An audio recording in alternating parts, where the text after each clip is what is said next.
for me, religion is. I truly believe that almost every religion is the exact same, with just different interpretations and different practices. And there's a lot of things I peep from different religions where I'm like, oh, that actually makes a lot of sense. I understand that, so I can take that and apply that to my life. What I love about Ramadan is it teaches, and it's about, for me at least, gratitude and discipline. And I feel like those are the two things that always. Like you teach that to every kid, to every adult. Everybody comes into this world learning gratitude and discipline, right? And sometimes even patience could be in there too. So I love doing it. I remember I've been practicing since like 16 years old. Like I think the first time I did like maybe a day and a half and was like, nah, I'm done. But now I'm about to be 30, and like the last 5 years I've been on it. Like last year I didn't do it because I was having my baby. I was working 2 jobs. I was exhausted, getting 2 hours, 3 hours of sleep. Yeah. And they were like, the doctor was just like, man, that's not healthy. Like my therapist was like, I don't think we should do that. Mm-hmm. Like it's probably not the best for you. But I made sure to lock in this year, and the year before last, I was locked in on that one. And I always just feel a lot more grateful for what I have. You know what I'm saying? We got so much going on in life, and I know. Like, I'm very good at waking up and thanking the Lord for everything that I have, because I know it's not all me.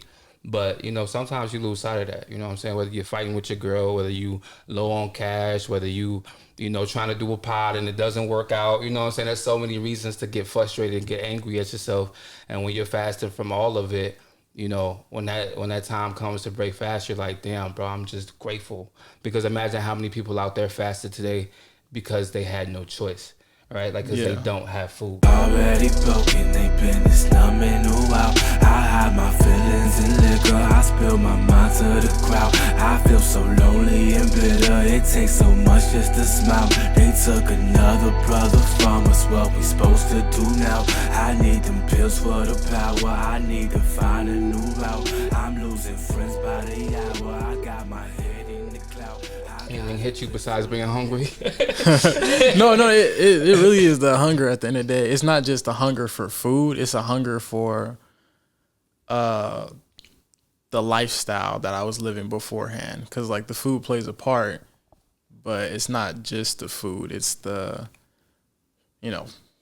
sex with the lady, it's indulgent with. There's no sex, there's no smoke, there's no drink, there's nothing to take you away from how you feel in that moment, and you have to go against the urges of your natural human body. Yeah, I ain't gonna lie to you. I tell people all the time, I think smoking and sex is the hardest part of Ramadan. That's really the hardest part for me. No cap. Like the food, I can bypass. Like I can stretch it to where I'm eating before 6. Like the body really don't need constant food like that. You can get away with eating like once or twice a day. Absolutely. A decent meal. And you'll be okay. It's and the water thing too. Like once you hit 2 o'clock, you're like, fuck, I'm thirsty. But yeah, you can get past that too. You can't go days without it. But yeah, absolutely. That's always what I tell people. Like I smoke vapes a lot. I'm fucking hella addicted to nicotine, unfortunately. And like waking up in the morning and not being able to hit my vape is crazy. That's the one thing I struggle with. That's the one thing I probably like quote unquote break my fast with every year. But I still refrain from everything else if I must hit it, because it's just one of those things that my body's addicted to it. What am I supposed to do? Yeah. But yeah, the sex thing is crazy too. I'm glad you mentioned that, because I thought I was the only horny man. My body addicted to it, bro. My body's addicted to it. I be waking up mad. I be like, yo. I love it, bro. I love it, man. So I wanted to start off with your name, bro. We didn't even say your name. We were talking about Ramadan this whole time, man. Tell the people your name and where it comes from, man. It sounds very regal and dope. It came from my dad, and he was very into reading the Quran. He was very into having a Muslim community around him. Even though he struggles with it himself, like not putting his business out there. Yeah. But he gave me the name Shurafathornor. And the meaning of that it has a couple meanings. Wait, say the name one more time for us. Shurafathornor. That's my full first name. That's fire. That's so government, bro. Like that's so government. But it's sick though in this culture, man. Continue to explain it. That's dope, man. Go ahead. So it basically means I'm Prince of Light. Like I bring light to the situation. Also, the Fathornor at the end is like, first part is like Prince and light, and the second part like Fathornor. He got that from the Quran when his best friend died. His best friend They used to call him Smokey. And so my name's together is the original Smoke, but the beginning part of my name could be interpreted as Prince of Light. Prince of Light. I like that, bro. I knew when you first told me, I was like it took me aback for a second because, you know, sometimes you look at people and you never really like guess their names, you know what I'm saying? But you never really expect them to come out with what they say.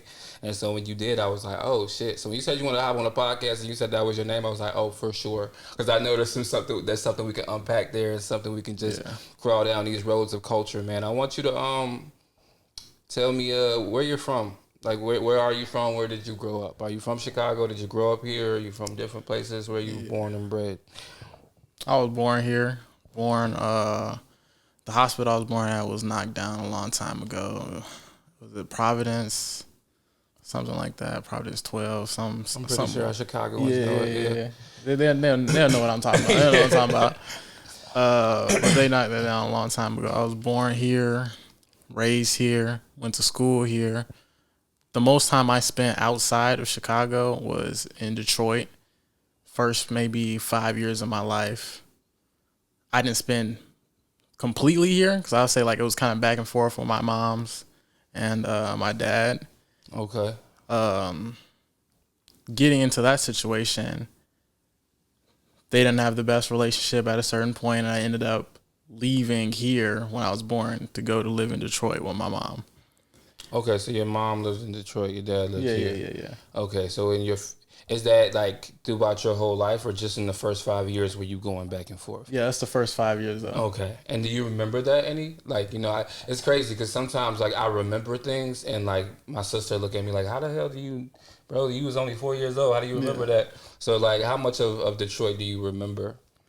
I don't remember much, but I do have this specific imagery of me sitting on the corner with my sisters, because I got two sisters. You got two sisters? Twin sisters, older sisters. And we're waiting for like the bus, or we're walking like it's just specifically the image of us like on the sidewalk waiting that I really just remember from that time period. Yeah. And I'm like little. I'm like waddling around. Yeah, that's cool as hell, man. Detroit is wild, man, because I do feel like the Midwest is like the weirdest place to be from. You know, I used to think that Chicago was just Chicago and like that's just what it is. But then like, you know, when you listen to rappers or meet people from like Cleveland and Detroit, it's like, oh, y'all talk like that too, and y'all got the same gangs too. Like, sure. Oh, so this is like it's a little cult we got. Like just like, you know, like the East Coast and West Coast, like the Midwest is a thing too, and it was really, really dope to figure out. But I've never been to Detroit at all. I got this plan to go to every football stadium before I die. It's like on my bucket list. Honestly, I don't need to be that dramatic with it. That's a great plan. That sounds dope. Yeah, but the bucket list thing is like dramatic. Like I'm only 30, bro. I could probably knock that out in 2 years. You know what I'm saying? That's real. You know what I'm saying? But if I save up the money for it. Gotta have something to reach for though. Absolutely. And so Detroit, that's the one reason I want to go to Detroit. Definitely to go check out the Lions, man. Oh, the Lions been going crazy. Yeah, I really thought last year was gonna be their year, but you know, it is what it is. It is what it is. So growing up, so you really didn't have both parents in the house then. So what happens after 5? So are you going like for a summer to Detroit and then coming back for the winter, like, or going to school in Chicago? Like, how is that working out? And then at what point do you just stay in Chicago? What happens? So me staying in Chicago was the result of a certain issue that happened when I was in Detroit. Okay. There's 2 real things that happened when I was in Detroit to talk about. First thing was I was jumping on the beds. Like, I have this specific memory of like it's like a story about the monkeys jumping on the bed. It's like monkey 1 jumping on the bed. Yeah, no more monkeys jumping on the bed. Bro, it had to be a concussion. It had to be a concussion, bro. Cause I was like that moment. That was a scary moment. Cause I was just jumping bed to bed, and I guess I missed, and up hitting my head on the side of like the bed frame. The bed frame. Yeah. Okay. Something damaged. I'm just doing mad damage. You know what I'm saying? So obviously mom comes in, we go to the hospital, and I'm freaking out. I'm not having it. I don't like hospitals. Yeah. Not being still so nobody can look at me for real. So they do the worst thing they possibly could have did. They put me in a straitjacket. Well, at 5 or 4 or whatever. I'm gonna be honest, I don't remember completely the age. It's probably like 4. We'll just say it's like, whatever. Yeah, like 4 or 5. That's crazy to do to a kid. I don't condone that. In a way, I understand it because sometimes my daughter can just be fidgety, and I'm like, bro, just sit still. But that's also not something I would let somebody do to my kid at a hospital. It's kind of crazy. So they put you in a straitjacket to look at your head. Yeah. And you feel like that kind of fucked you up a little bit? Not really. But it's just one of those things that I remember. Like it was a traumatic experience. Yeah, as a traumatic experience. They probably needed to. Okay. Yeah, like knowing me at the time, bro, I was bad. I ain't even gonna cap. What was I doing in the room, jumping from bed to bed? I mean, that's what kids do. And honestly, that's why I'm happy I had a daughter, because boys are just a lot more aggressive. You know what I'm saying? Like I got my girl's nephew. He lives across the hall, actually. He's a 2-year-old. And the man just wants to fight all the time, jumping everywhere, just want to throw things. And he's just like that. And there's nothing against him, but that's how we are as boys. As little boys, we just have that aggressive nature. So I guess she was just trying to jump around and fucked around with the fuck around. When you first came to me and said you wanted to hop on the podcast, man, I asked you to send me some topics, because usually I would like we doing right now, getting to know each other, whatever. I usually like kick it with a person. It doesn't really matter how long. Like I can meet you at a nightclub, and if you tell me you're a surgeon and you went through this and went through that, I might be like, oh, you should come get on the podcast because I hear something there and I want to learn about you. So this is the first time I'm doing this in real time.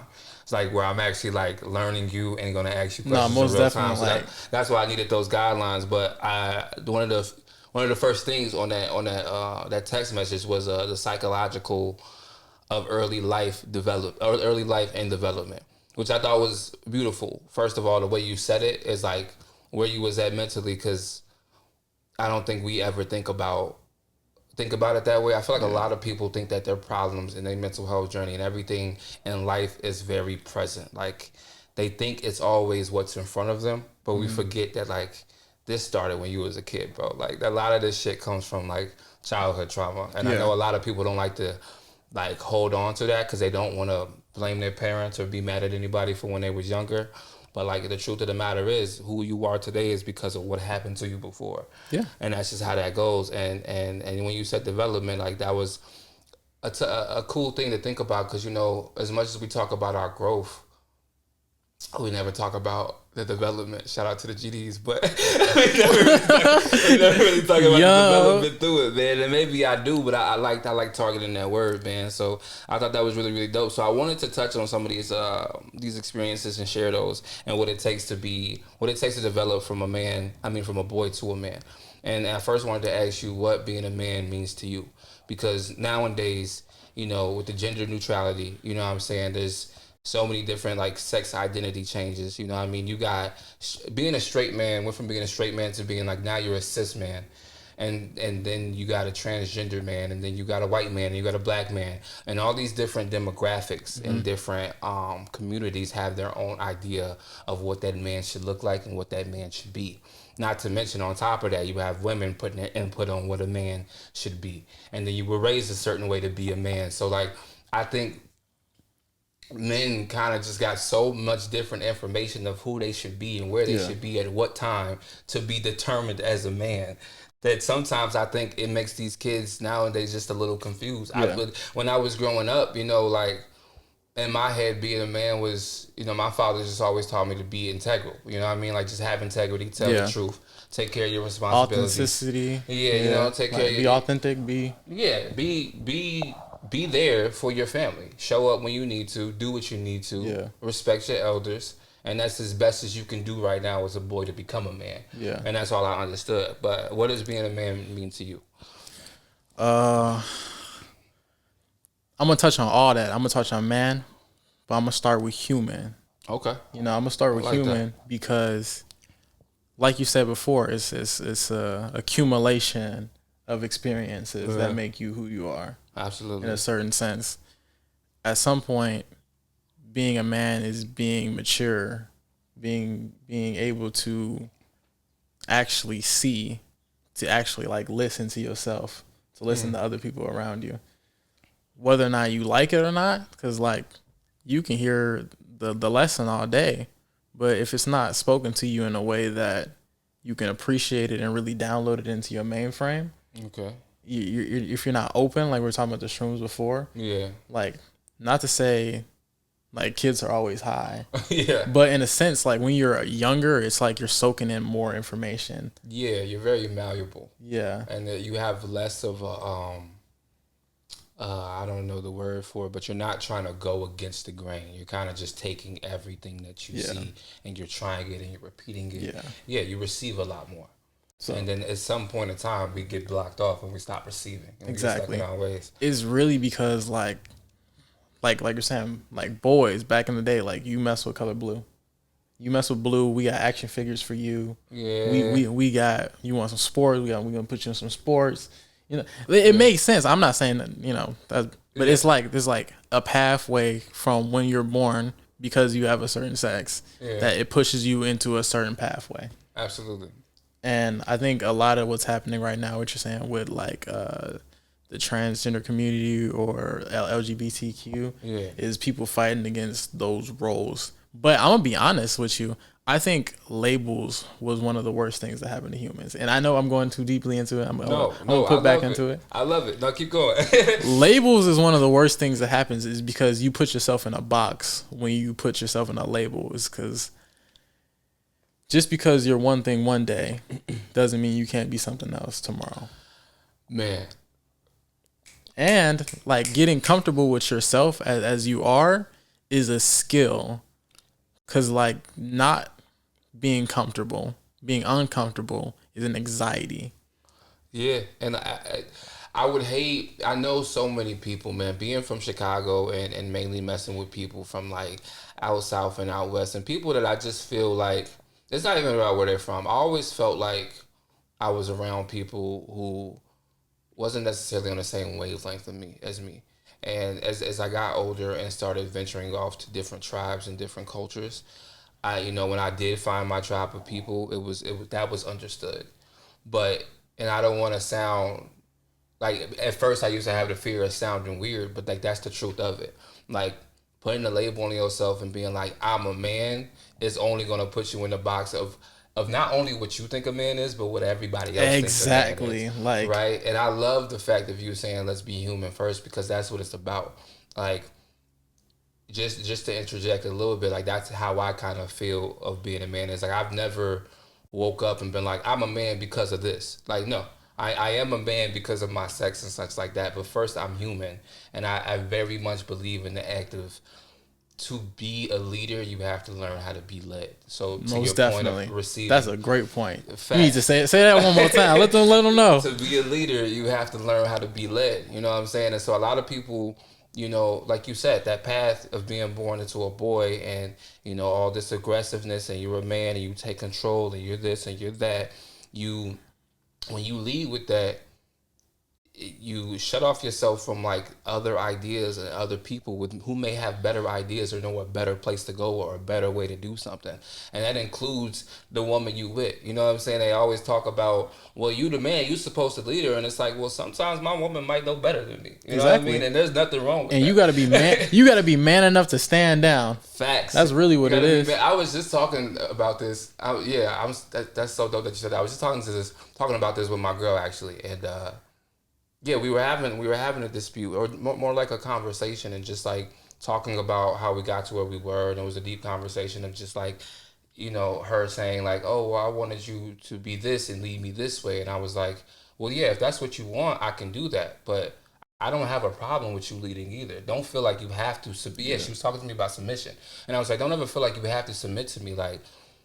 First of all, what does submission look like to you? And if that's what you want to do, then please tell me how to do it. Yeah. But I have no problem with you ever taking the reins. Like, that doesn't define a man to me. Yeah. I don't ever feel like a bitch because you know where you want to go. Literally, and what you want to like, do. The spots to eat for real. You know what I'm saying? And like, yeah, exactly. So like that's something very, very interesting. And I think a lot of men need to let go and then really like receive more. So I like that. But my bad if I cut you off too much. Please continue on your ideal of a man and first being human. I want to listen. Nah, because like I think they both play it like, okay, I think everything is yin and yang.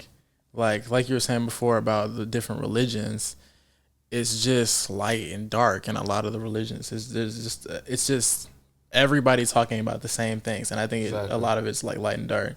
And masculine and feminine, in my opinion, it's like the same side of the coin for real, because you need both. Absolutely, you definitely need both. Absolutely, and the femininity is not, I'll say, not submissiveness. I say it's more like receiving. Yeah, like being able to listen. Emotional intelligence. Like a lot of these dudes that think that they're like oh so like macho and oh so right, they're emotional, you know? Yeah. And when you're emotional like that, you're not listening, and you're very like set in your ways, which means you don't open up the opportunity to actually grow from a situation. Absolutely. Because initially you have to be willing to be wrong, you know? Like, you don't say things and be right, like, immediately. Yeah. You have to be willing to put your idea out there and be wrong first. Yeah, because if we knew it all, then exactly. what would be the point of this life anyway? Exactly. Nah, I love that you mentioned that, man. I shouts to Aubrey Marcus. Aubrey Marcus does a podcast called the Aubrey Marcus Podcast, and he does a lot of plant medicine and retreats and such like that. And he's a very spiritual guy. And he definitely walked. He has I don't know what episode it is and when it's from, but I listened to it years ago. And he had somebody on there just talking about the different energies and the archetypes of the human person and the human figure overall, and even just the chromosomes down to a T that you need, like to be the most functioning, receiving, most beautiful, blooming, receiving from God human. You would probably be right in the middle of being masculine and feminine. There wouldn't be more or less of it. Exactly. You would be right in the middle. And when I heard that, it made me feel so much more comfortable in myself, because I was raised by women, and I've always been, quote unquote, a little softer than everybody else around me. I remember my father always used to, and this is probably childhood trauma, but he used to be like, man, stop being a punk, stop all that crying. You know, I'm pretty sure you know what that's like. Yeah.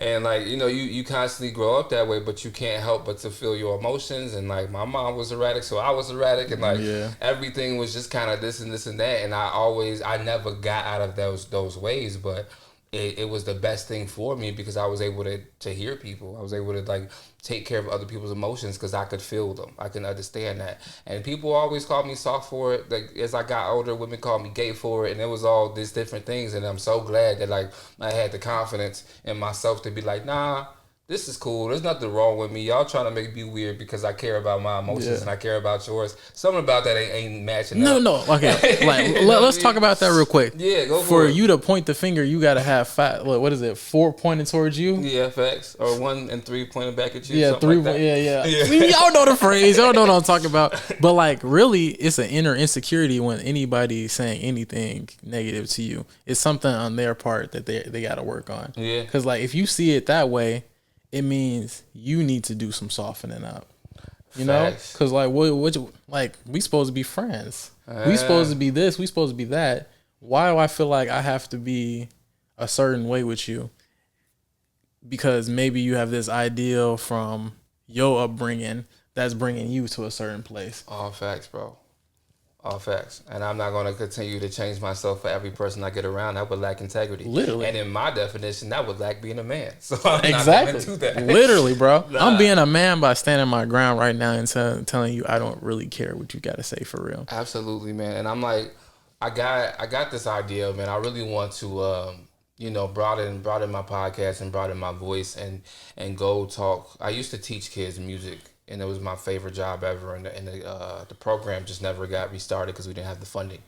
But it's something that I want to do, is go back into schools and talk to these kids, because I feel like it's such an important part of a boy to a man, like that developmental stage, to have somebody that lets you know, like, hey, it's okay. Like, I feel like it's too ingrained in us as little boys and young men and then older men to be like this tough people. And like, the moment somebody says, that's not what a man would do, we like, okay, cool. Like, this is what a man would do. This is what she wants as a man. This is what my boss wants as a man. This is what my teacher thinks. And you always trying to mold yourself, and it leaves you confused, and it leaves all these feelings bottled up, and they end up exploding. And like, it's not good for us. And it's something that I'm so passionate about, and letting, like, man, my nephew, bro, he 18, fucking playing amazing football, got colleges calling him and all this cool shit, man. He's dope as hell. And like I remember, bro, I told him I was on the phone with him because he was getting in trouble with his mom and shit. They live in Wisconsin. And I'm telling him like, bro, like you need to chill out. You know, like there's more to life than this right now. I promise you, bro. You gonna get out of high school and all them friends gonna be gone and all this shit you think you're doing is cool is gonna be gone. I'm just talking to him. And, he was telling me, man, I just lost my homie, man. I just don't know where my head's at right now. I'm just tripping, blah, blah, blah. And I'm like, man, have you tried to write it down? Because that's something I learned in therapy. Journaling. Right? That's something I learned to just, sometimes we ain't always got people to talk to or we don't want to say it to people, but it's cool to just get it out, write it down. And the first thing he told me was like, nah, that's gay. And I was like, what? Bro, it broke my heart, but I understood. Man. And maybe I laughed, right? Because I'm like, because it is funny. It was funny. But at the same time, I'm like, damn, I used to think that shit too. I got a funny spin on that too. Me and my girl, we was joking around, right? And she was saying how some dudes, when they in the shower, they don't get between when they wash, they don't get between because they think do you know how that's come on, bro. Do you know how crazy that is? That actually is saying like you ain't washing between your cheeks, dog, because you think it's gay. That's wild. There's a lot of things that's wild that comes off of like homophobic. Yeah, homophobic and then being just too masculine in themselves, thinking that they can't do certain things. It's weird, bro. It's really, really weird, and I don't know where the fuck it comes from, but I'm so glad I got blessed with the people in my life and the journey I have to be this way, because when I look around sometimes and I meet certain people, man, I'm just like, why the fuck do you even think that? Like, bro, you 40 years old, you still think that shit, bro? Like you said, it's an insecurity in themselves, too. It makes me wonder about them. Like, maybe there's something you need to go figure out about you, to the fact that you think that, because you start atrophying. If you're not growing, you're dying in a sense. Facts. I love that. Without growth, it's always death. You know what I'm saying? Like that's literally the definition of it if you think about it. So I also want to touch on what it means to be a black man, right? Especially a black man in America, because like I feel like for so long black people weren't even considered human. Right? 3/4. What they 3/5? 3/5. Man, what was? Nah, facts. And then also you gotta also think about, like when I think about this, sometimes I'm like generational trauma, right? Imagine for so long as a people being told that you're not something, and like having this constant anxiety and this constant like insecurity and this constant like I can't look this way, I can't talk too loud, I can't do this. Like now put that into a bunch of little black boys growing up into worlds where they're still being told that they're not good enough. Like how much harder is it to be a man? You know what I'm saying? At that point when you can't even feel confident in the skin that you're in. It's a lot of energy that people throw toward us. No, facts. And just to talk about that masculinity, like maybe that's why we're so calloused and so tough and like overly be like, no, I am a man and I am worth this, because a piece of that comes from the shitty history that, this country put on us. And also so many years of trying to climb out that dark space to be like, okay, I'm a human. Like, okay, I can see me, you can see me, you will see me. And yeah, I remember being young and being a boy, and I was told that I was, I was worthy, I was smart, I was beautiful every day. They told me that my skin was royal, that I was a king, that nobody could talk down on me, that I was the best of the best and I had to be the best and I was always going to be beautiful and I was always going to be worthy and so on and so forth. But then I would go outside and leave that and nobody looked like me, and I would recognize that nobody respected me the way they respected the others around me. And when I was young, like you said, you're a kid, you're not really paying attention too much. But, it's not too hard to see either. Yeah. And I remember that kind of hindering me on being a boy alone, right? Because I felt like I couldn't be in certain circles or do certain things the same way as everybody else. No, let's talk about it, because that's really how I think I was feeling at the time too. I think one of the things that hindered me the most was this philosophy that we would have to do it 2 times better, 2 times harder in order to get any recognition. Yes. And I think at the time that was not the thing to really say to me, because a lot of learning happens through play. And I don't think we are allowed to play as much when we were kids.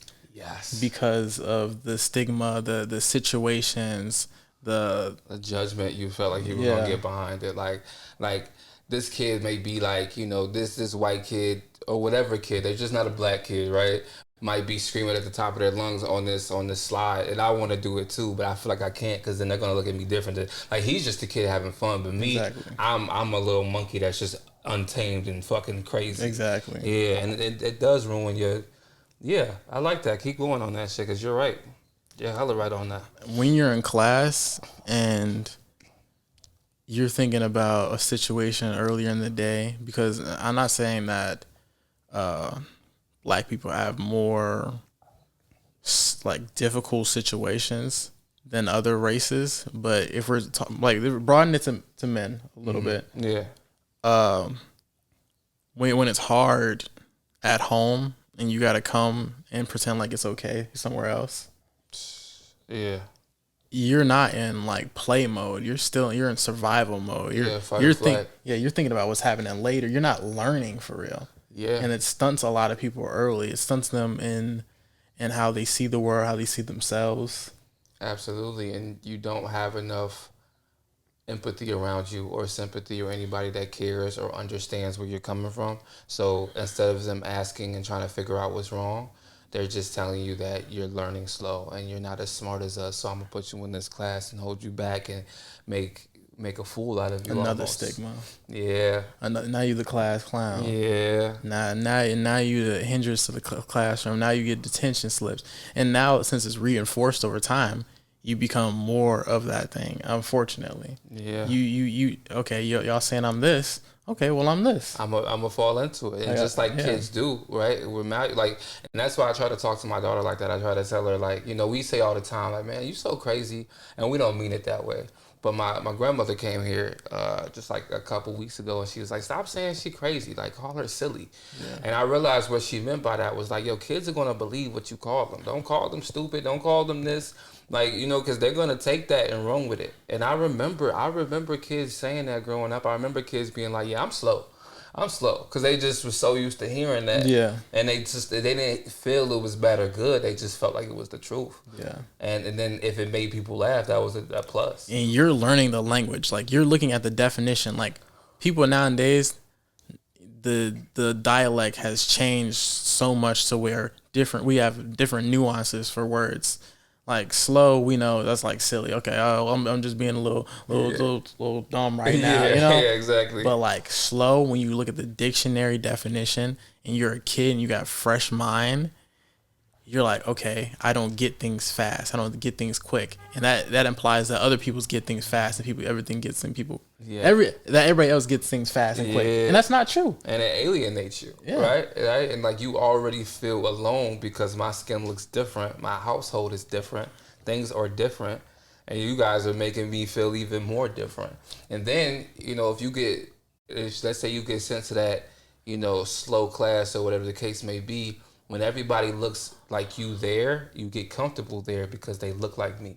They share the same experience. Bro, this this is so deep because honestly, everybody's just a kid that just grew up. And some people didn't grow up. So when you in the hood, bro, and you see people in the hood situations, they just there because it's comfortable there. Yes. Man, talk about it, bro. You know what I'm saying? Yes, it's just comfortable. It all go back to the classroom and how they was treating us back then. It's all a learned thing. Facts, bro. And it goes on forever, bro. And that's why I think a lot of people don't understand, man. Like, I know black people understand, but I feel like a lot of people outside of black culture don't understand. They look at us like, man, still? Like, what you mean? Like, nah, bro, this is a system, dog, that's been going on for a long time, and it's still not over with.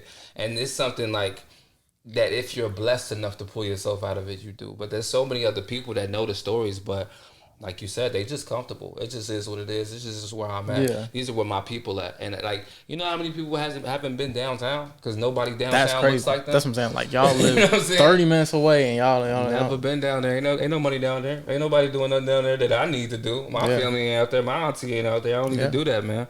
Man, it's actually tough, man. So I asked you about your household, like just about your living situation, you know what I'm saying, like growing up in the beginning.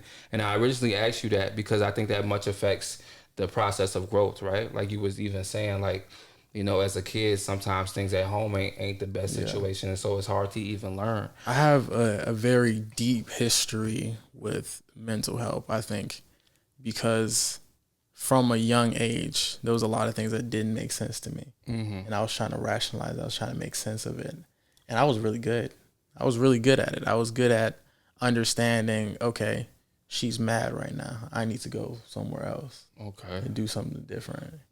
I mean, I was raised by my grandparents for real.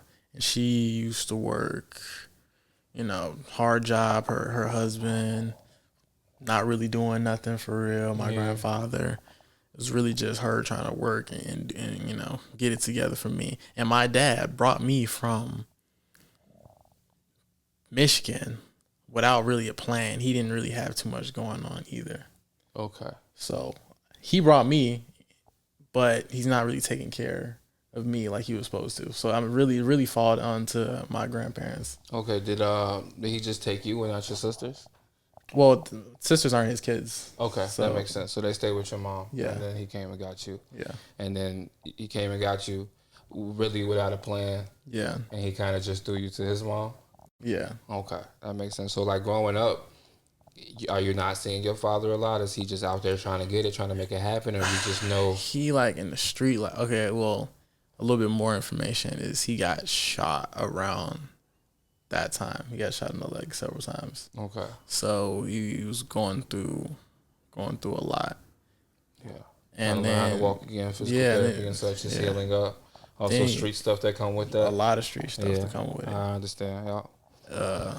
So he got like a little bit of my understanding there, but I always felt some type of way about it.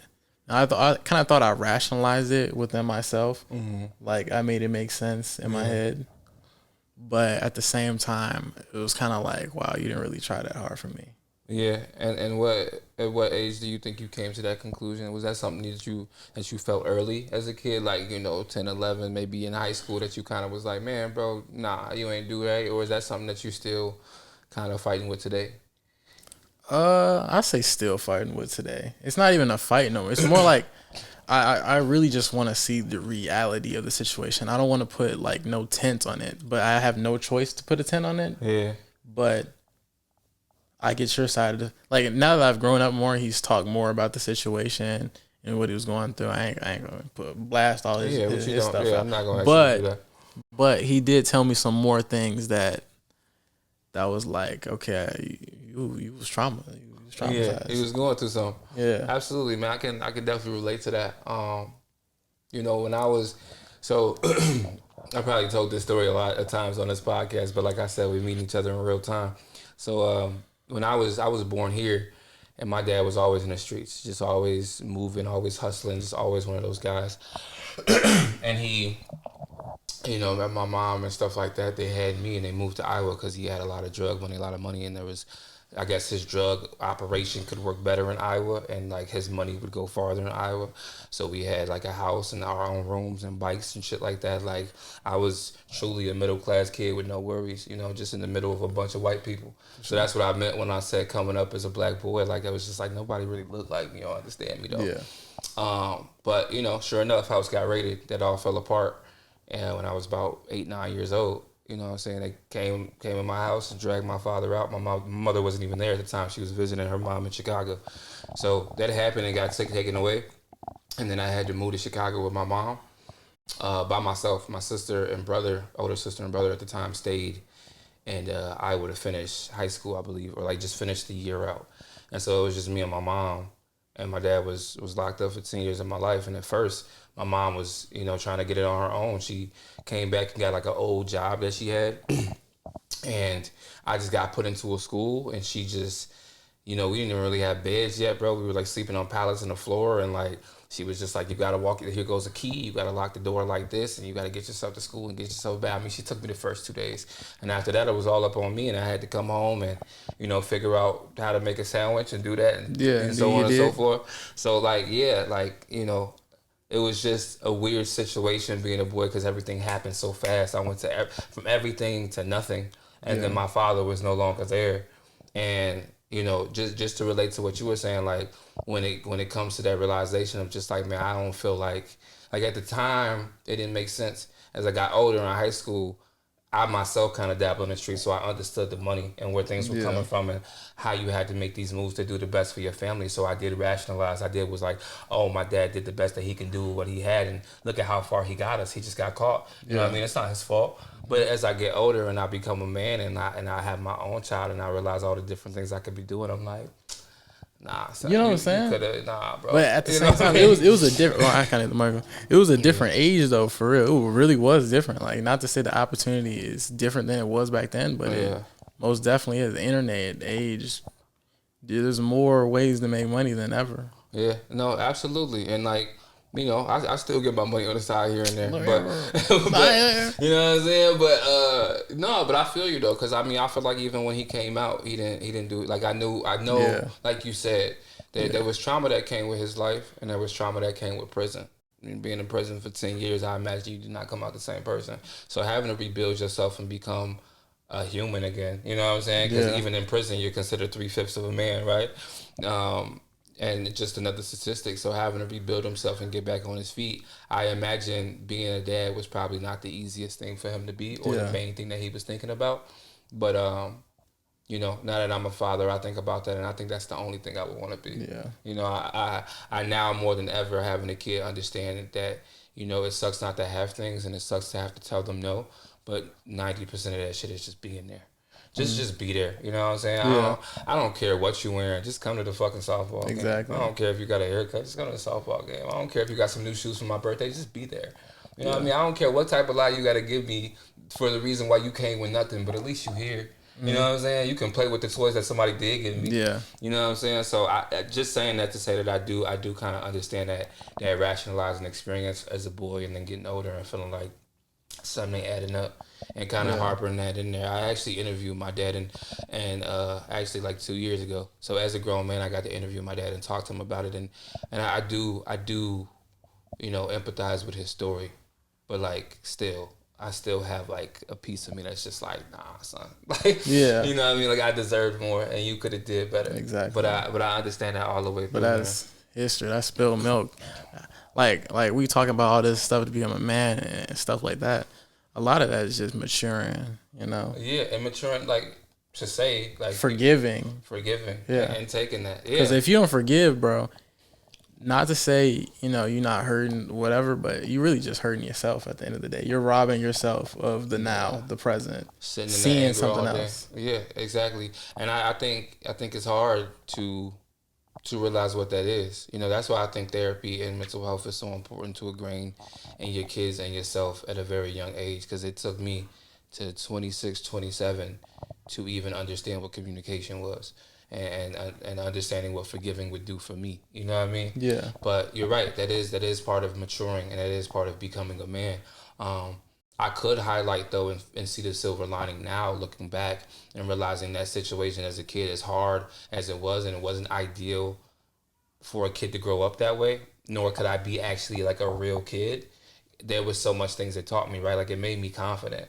You know, it made me confront my fears, because who was going to save me? My mom was at work. My father was in jail. Like I had to go to school. I had to walk past these game bangers. I had to figure it out. You know what I'm saying? Like, and mind you, it's a culture shock too. I'm coming from Iowa, this suburban ass neighborhood, to like Chicago, and I'm just like, what the fuck is happening? So like, it made me confront things and made me be confident. Like I ain't no bitch. Like, you know, I could speak up for myself, and it also made me like this social butterfly, because I was alone and I had to make my own relationships and such like that. What do you think your living situation as a young bull like taught you, or helped you grow as a child? What are some things you can point out from that time? I'd say, I'm not gonna say it's the opposite of your situation, but once I got to Chicago, they weren't just letting me go off.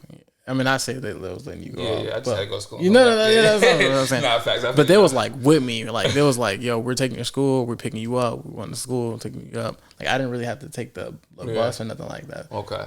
And a lot of those connections that you make with kids early on are on the bus. On the bus, on the playground, you get there early. Or you know somebody or something like that. I went to a Catholic school for the first part of my life. Okay, so it was like more private. Yeah, private Catholic school. Yeah. So I got a relationship with religion very early, which was weird coming from a situation. Like I came from Detroit, you know, not to say the situation, it just wasn't as like up to this like standard when I was up there. It was like I was private school. Absolutely, I get from public or kindergarten or whatever. just being there and experiencing a classroom of like, I think it was like 12. Like, it wasn't like a big classroom. Yeah. So like you just had the people in your classroom for real. So if you didn't connect with one of the 12 people, then you was just ass up. exactly. Yeah. So, but I was really good at the time at feeding off of other people's energy, and that sounds terrible. It sounds like adapting. Yeah, no, literally, yeah. like see, when I come home from school or whatever, she just got done doing a crazy shift, and she's not feeling like she's not gonna play with you or entertain yeah, you or nothing yeah. like that. So it was really just me. Yeah.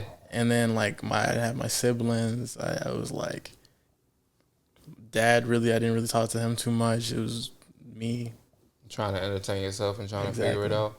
Exactly. Yeah, and I think that's where we have a similar moment, because like, and I kind of got this in here too. It's like that loneliness, man. I feel like that's why I'm so weird with loneliness today.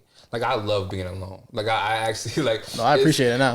I love it now, It's right? tough. Like, I love it, especially having a kid now. But like, even more importantly, like there was such a long time in my life that I was so codependent. I couldn't go out to eat by myself. I couldn't go see this movie by myself. I couldn't walk here by myself. I always needed one of my homies to come with me. I needed a girl to come with. I always needed some of that to happen. Oh, I wanted to start a music label. I needed 4 friends to do it. Oh, I wanted to do this. I need these people to do it. Like, I always needed somebody to do something. And then at the end of the day, I never really needed nobody. So it was like a half and half thing. It was one of those things where like I still have this weird feeling with being alone. It's a shitty feeling. It makes me feel. It's human though.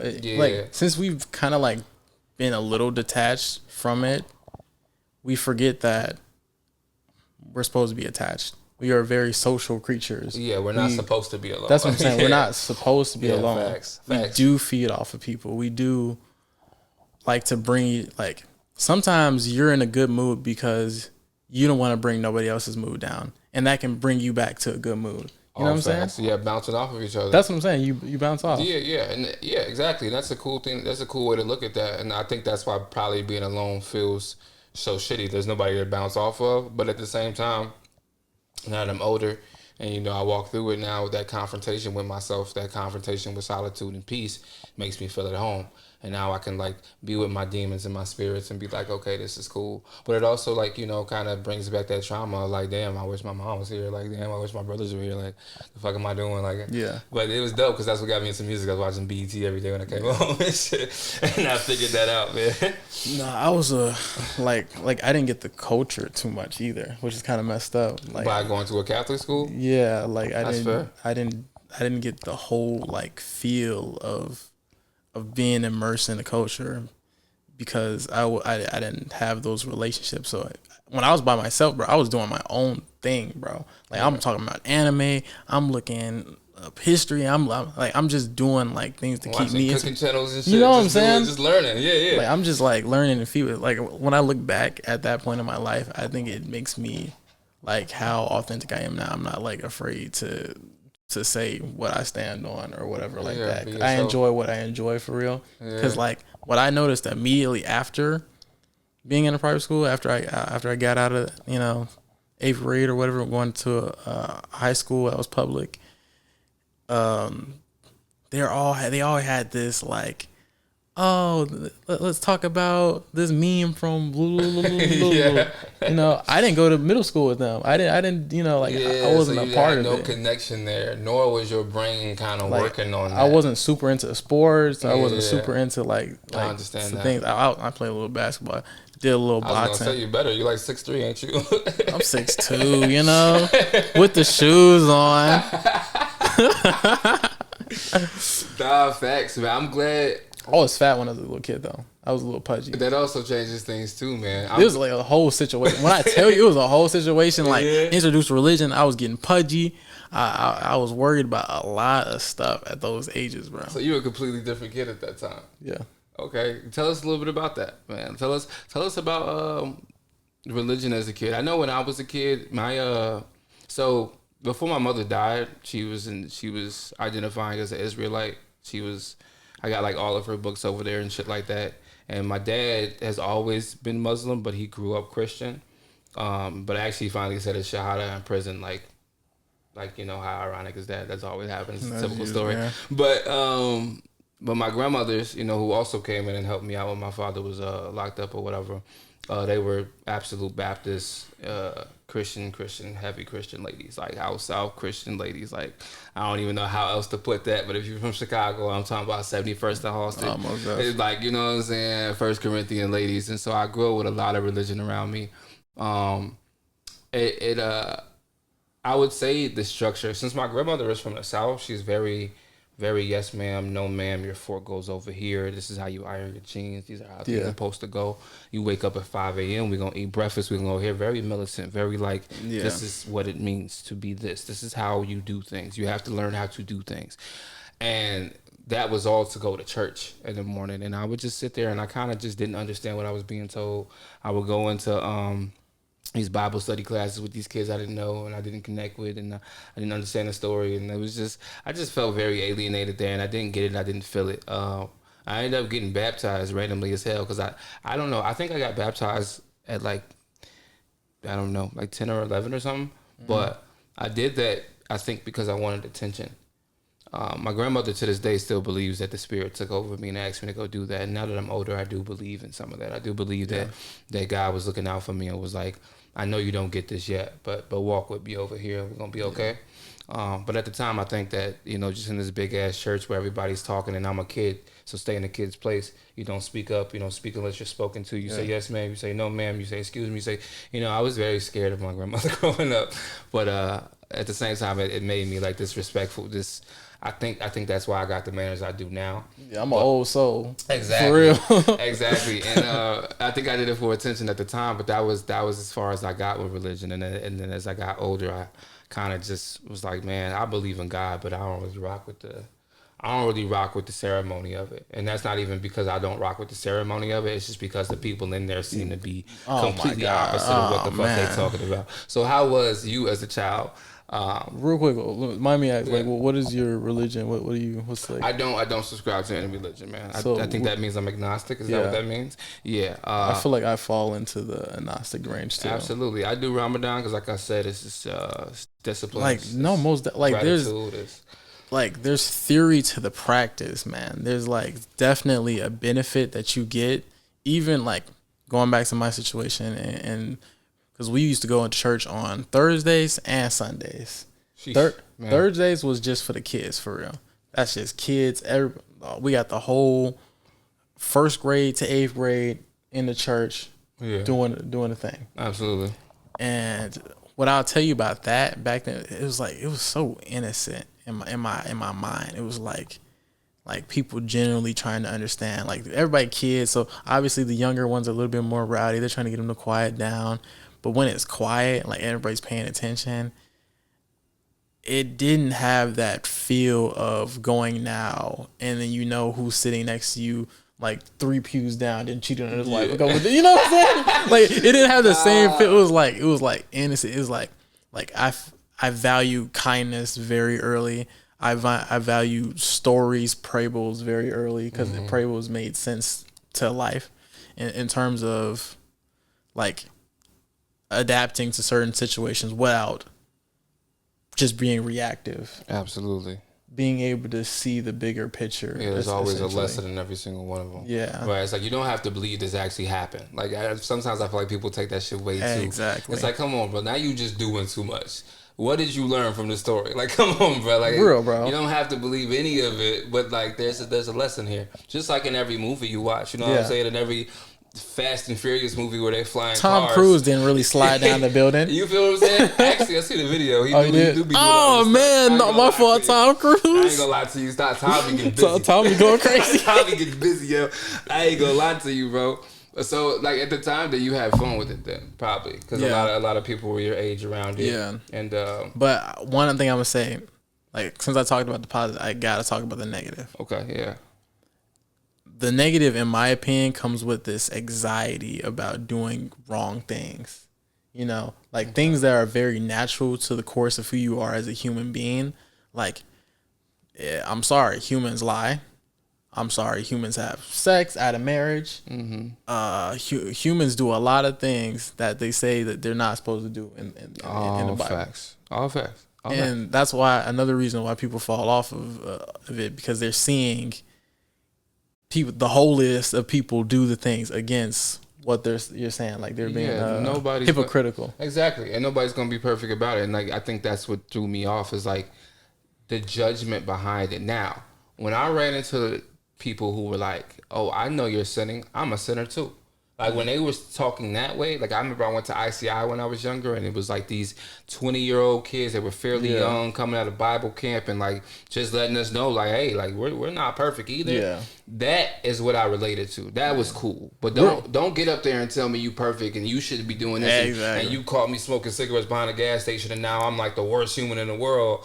But like you said, you just cheated on your wife 2 weeks ago. Like, don't talk to me like that, dog. Come on, I'm not stupid. Yeah. So, like, that's now, in a sense, like, that's people not practicing what they're preaching. So, if it actually was the case and people was doing it, obviously, it would be a way better thing. Absolutely. It would be way better. Yeah, if everybody was doing it. Those people extremists, right? Like, they call them extremists. And they're not even extremists, because if you was actually extremist, you would be following to the T. Exactly. That's what extremists is, to be honest with you. That's what you should be doing. But getting more into that, since we kids, I'm not really worried about the social implications. Like other people, like saying like you shouldn't be doing a certain thing. I was like thinking I had God in my head though. Like he was watching me, and I felt like bad. I ain't gonna lie, I was just masturbating. You know, I was a young boy. You know, honestly, I heard that's what happens, and this is not to criticize anybody's religion or upbringing. I promise you, but I heard with a lot of Catholic kids who went to Catholic schools, they do kind of come up like thinking that like because they tell you God can see everything, and they like have this fear that like God can see me naked in the shower. And then like hell, bro, like I'm gonna throw you in the pit forever, bro. Yeah, so you wanted to touch yourself, boy? Man, so you really thought that growing up, right? Yeah, that's actually insane, man. That's so. How do you think? Because I don't feel like you're supposed to. I know they say fear God, but I don't think you're supposed to be afraid of God. I don't think you're supposed to be afraid of your wrongs.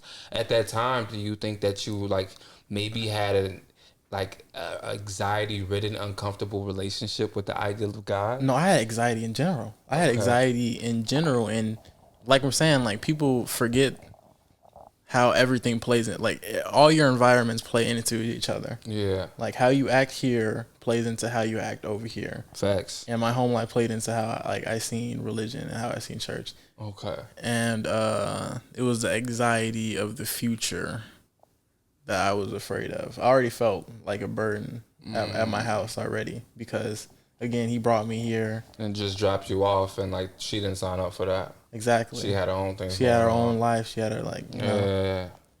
And I'm seeing my relationship with God. I don't want to be a burden to God. Like, you know, I want to be kind. I want to be able to like you know, do what I'm meant to do on earth. And this is where all it takes is been. Because honestly, once you fail, and it's kind of like, damn, I'm already, you know, you already cooked me up, bro. I'm already going to hell. You know, and then it gets worse from there. You know what I'm saying? So, and hey, especially since I'm out of it, and now we're not going to church on Sundays. Now we're not going to church on Thursdays. So now things take a twist, take a turn. Yeah. Okay, so I'm imagining this is, so, you know, this is all, what, probably like 1st through 8th grade or whatever, right? Yeah. So after I'm imagining maybe 6th to 8th grade is when things start to twist, and then once you leave 8th grade, it's probably when things probably get a little like I'm not really getting that in my life no more. Where I'm at, there's nobody really preaching that to me no more because they're busy. Yeah, they're doing things. Now you're kind of off on your own, right? So like, what high school do you go to, and how do you feel there? Do you just kind of go off the rails? I would say this is my first real taste of like freedom for real. Yeah, facts. High school is that. no, literally. For real. High school is that, man. It really is. And like, I forgot what situation changed, but I'm getting picked up later in the day now. So now I'm going to After School Matters. Oh, okay. Now I'm involved in that stuff. I was pretty good and decent with that, but sometimes I wouldn't go. Sometimes I go here. Sometimes I go there. They would never really know, for real. Yeah, so long as you was at the pickup spot. Exactly. Said that. Like, literally. Right. So from that point on, I'd say I already have a really good understanding with people. So I know how I could look to, appear fine and appear okay. Mm-hmm.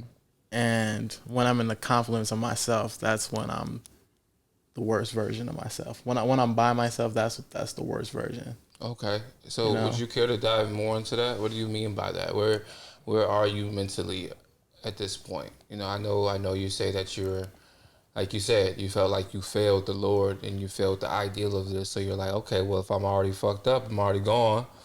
So I imagine you're going off the deep end, but it sounds to me like you're also saying that like you're wearing these masks around certain people so they don't know what's going on.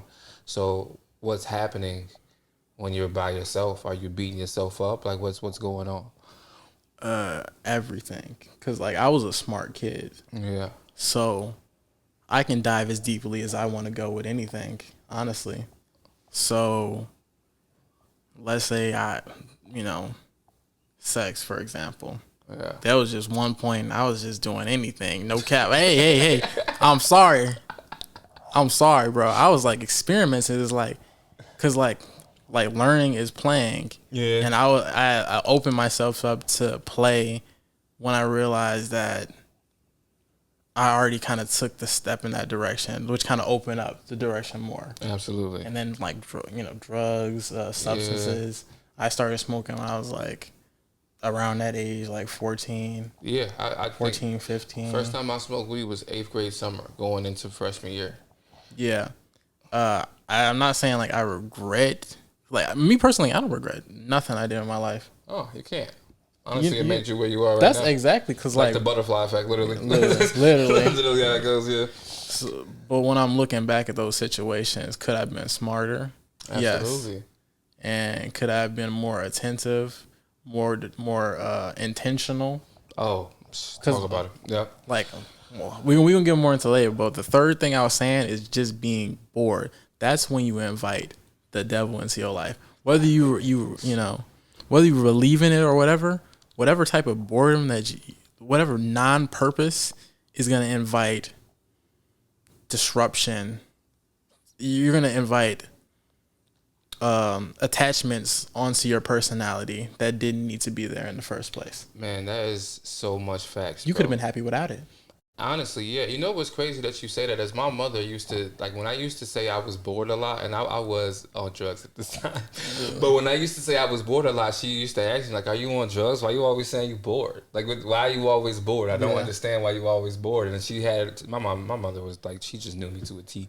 But yeah, now that you put those together, it's true. I absolutely even has like a line in the song about that, about being just doing drugs because it's bored. School made me bored, and I ain't gonna lie, I was just doing enough to get past. Like I was smart as a kid. Like if I really wanted to, I probably could have got all days, but I wasn't being incentivized. Yeah, really.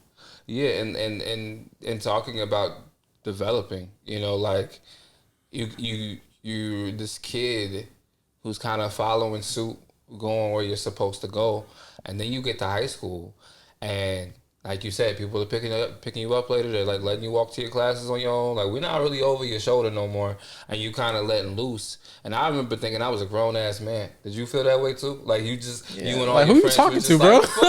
I remember hitting 16, 17 and being like, "Well, I'm grown as hell. What's up? What's up? What you talking to, bro?" We used to pick on like old people on the train and shit. We was just out of pocket, bro. Out of fucking pocket. Way out Bored, of pocket. stealing, just like you said, just being rambunctious. Playing with the world, you know what I'm saying? Playing with these girls, playing with these drugs, playing with these toys. It was just not okay. That development at that state mentally, where will you say you are? Are you this curious child that's still trying to figure it out, or do you feel like you were a wild kid at that time, or what's going on in your brain? Where are you at in your development stage at that time? I feel like as the initial part is curiosity, but once you actually get into a thing, you're into that thing, and that means you're not doing something else. Like you only got 24 hours in the day for real. Facts. So whatever I was doing, I was reckless and relentless back then. I wasn't working on no computer, I wasn't like doing something that actually like build in my life. I was doing more so temporary things. You know what I'm saying? I So understand. like I wouldn't even say curious, because curious means I'm grabbing from different directions. Yeah. I was just doing bad things, like stuff that give me attention, stuff that feels good, knowing that, oh yeah, they don't know about this, Facts, and I relate to that. So I was one, like, back to that loneliness concept, man. Like when I didn't go to high school with anybody that I knew from grammar school. My mother was so adamant on being like, I don't want you going to these neighborhood schools. I see how these kids react. I see them on the news every day. I do not want you going there. Go somewhere else. I didn't get into the selective enrollment schools because I test well, but I don't test well on huge tests at fucking 8 o'clock in the morning when I didn't get any sleep. Like nobody does, right? But so I didn't get into those schools, and I wanted to go far to explore, but I had to do something different than what my mother, like, she's like, don't go there, but find something else. And I found something up north, and it was like starting all over again. So I was free and had to take that train and that ride and that bus all the way over there, but I was in a whole new hood with whole new gangs, with whole new people, with whole new vibes. And a huge piece of me was still confident in myself and learning how to talk to people. But like you said, we adapt, right? So like whatever I had to do to fit in, I was kind of doing that. Now I ain't never joined no gang, and I ain't never shot at nobody, but I wasn't trying to look like no lame either. You feel me? So whatever I could do to seem cool or seem down, like I found my tribe. Thank God my mother made me go to Freshman Connection, and only the lames go to Freshman Connection. So I was able to like get cool with the lames, and then when I came back to school, I know the lames, but I'm trying to be cool with the cool people too. So like now, if this doesn't work, I got my safety net over here. Yeah. But like saying that to say that gets you to do silly things. You know what I'm saying? You in the wrong place at the wrong time. I had a girl at the time that was going to a completely different high school. So we always did that. What you talking about? I love that. Yeah, that was one of the best. At the time, though, I was supposed to be in love, and I was supposed to be my high school sweetheart, and we was going to last forever. Oh, yeah. But I remember literally, bro, only cheating on her because I thought it was cool to the people I was around. I only did that because I wanted to be cool, because I wanted to impress, because I wanted to make friends and fit into things. So like just to say, like, looking back to things, you're like, what the fuck was I doing? Yeah. But all of it was about adapting and trying to be cool and trying to be seen. So I feel you on that. But okay, this is how I'm gonna play into that situation, because I was telling you how I was an individual, when I was a kid. Yeah. When I tell you I only did stuff just to not get messed with, just to not like I really don't care about this situation for real too much in terms of being friends with people in class and stuff like that for real. Like I'm just trying to be by myself. I'm trying to be okay. Facts. Like, cause there's always this barrier with people for real. I wasn't giving y'all, like, they don't know what's going on at home. I didn't tell nobody nothing. Yeah, you didn't tell nobody nothing. You just came out. Yeah, exactly. You just put on a mask and let them believe what they wanted to, right? Exactly. And I got close to certain people to not have to deal with like people talking about people, stuff like that, Yeah. And then it's like, if it came to like an alteration or whatever like that, this is what made me a little bit more violent. No cap. I was like, bro, I'm gonna break something to where you don't ever mess with me again. He was one of those. No, I ain't gonna lie. I definitely was. I was one of those. I was one of those kids to where it's like if it's actually war, I can do war better than you. Like psychologically, I can fuck you up. Like I can do way better than you, bro. And I never would want to do that. There's so many stories to this day that people don't know about what was going on. And he was messing with me one day. He didn't mess with me no more after that. Jesus, you want to share it with us, or you just want to keep that secret? I'm gonna keep that one secret, because that that's a little dark. Nah, that's facts, man. I mean, for sure. So I wanna keep it going, right? Like we gonna just keep going down the list. So that's the high school experience. Did you know what you wanted to do at that time? Like beyond, like, did you have any idea, like, when nearing junior, senior year, of like, this is what I want to be and this is what I want to go to college for? No, I was very temporary. Like, I was very like in the moment, temporary. Like when I went to college, I ain't gonna lie to you, I wanted to just get away from home. Right. So Like, you didn't go to college to be like it's so a messed doctor, up, bro. a It's so, biologist. I or actually anything wanted like- to be a doctor. Is that what you went to school for? That's not originally? what I went to school for, though. Did you have anything like the major that you signed up for? I wanted to just get my bachelor's degree because at the time I thought that was just enough. Really, you Enough could to say that I you know was what I'm saying? educated. Yeah, to and you get can into fall it. into something else. Absolutely. That was really like back in the day. I really thought I had like a good thought process about that whole situation. Like, cool, I can go here and do.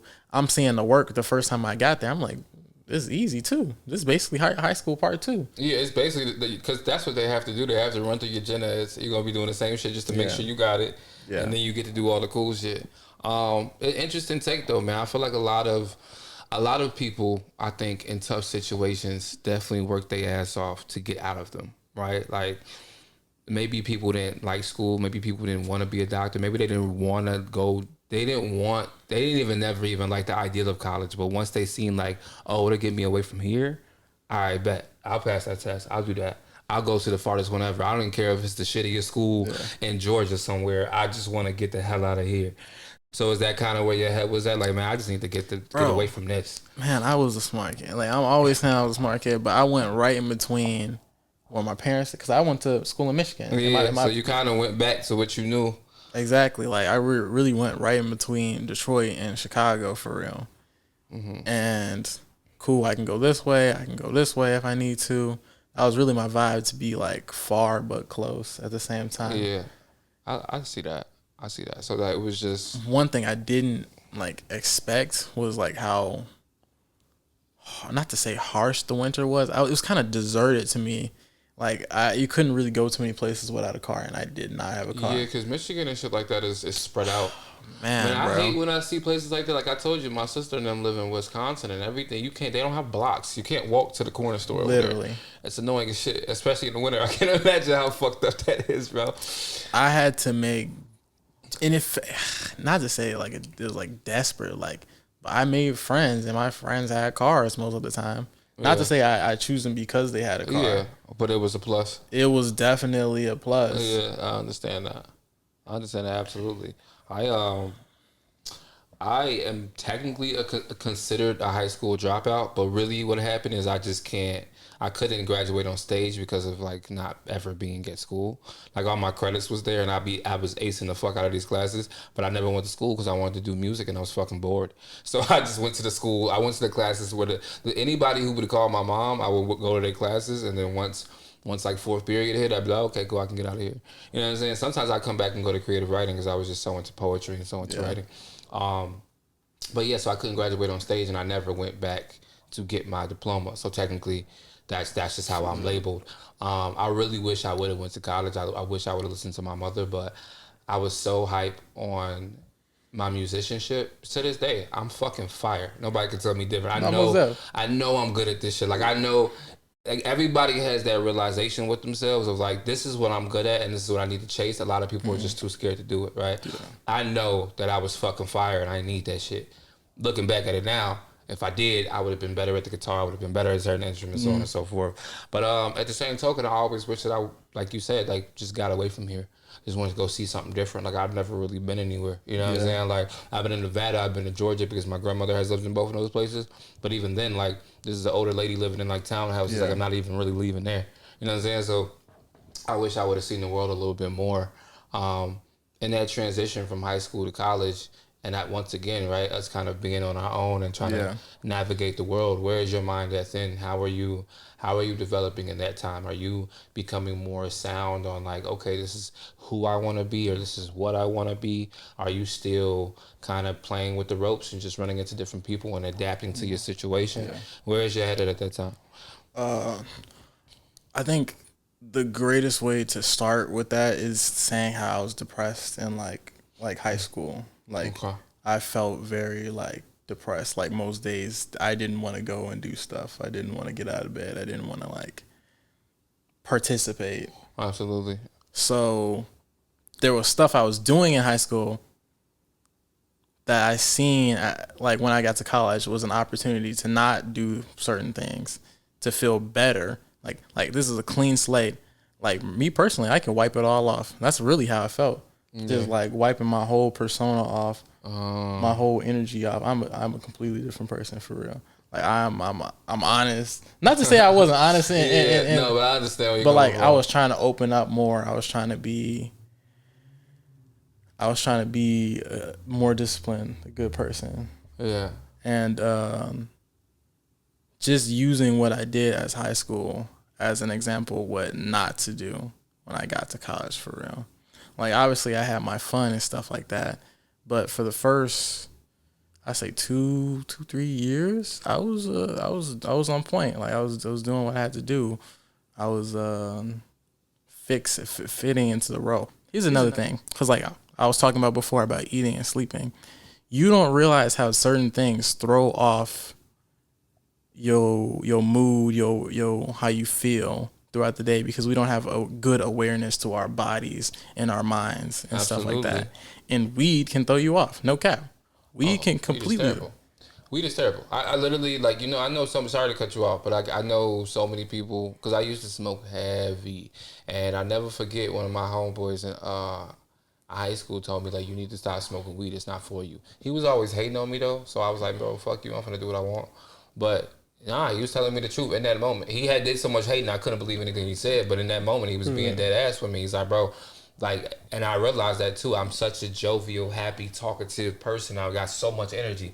Once I smoke, I'm quiet, paranoid. I'm just like this the whole time. Like, exactly. You know, you got the hoes coming over. I'm scaring the hoes because I can't talk and shit. Exactly. Like, it's all bad, bro. It's not. You all in funny, your bro. head for real. Your sleep is bad too, because you're knocking out throughout the day. So you could be waking up at 2 a.m. and you're not getting the proper sleep to focus and shit like that. I know so many people who say they do everything better with weed, and I do believe some people like need to be medicated off that shit. But there's so many people where I'm like, I wish you didn't smoke, bro.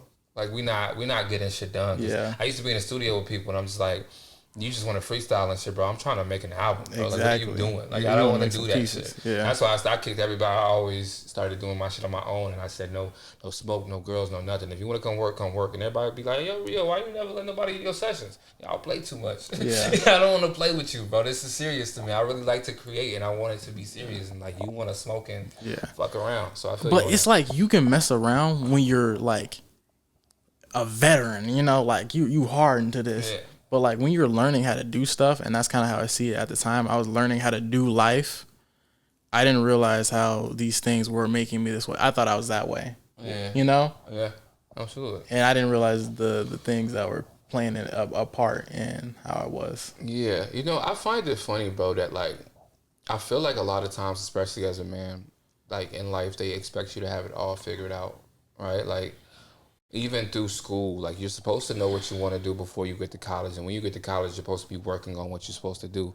But a lot of times, as I hear people's stories and as I'm hearing yours, like the reality of it is, it's a constant growth pattern and a constant understanding of like who I am and growing into myself. Yeah. And college seems to be the final stage of that before you're like have no institution to walk you through it. No, most definitely. You know what I'm saying? And it sounds like that's what college was for you. It was less of like me trying to become a doctor, but me also like maybe you were doing that through your work, but mentally and growing and developing. Shout out to the GDs again. Y'all can get y'all mention, bro. You want to get your credit? It growing, like doing that, you're actually kind of just finding out who you were. So you're like going out of your, well, first you did a really big step of like leaving what was holding you back, right? Like your household wasn't a happy, healthy place for you, it felt like at the time. Yeah. So getting out of there and kind of being on your own and being like, well, if I'm gonna be alone, at least I don't have to feel like a burden or like I'm in people's way at least.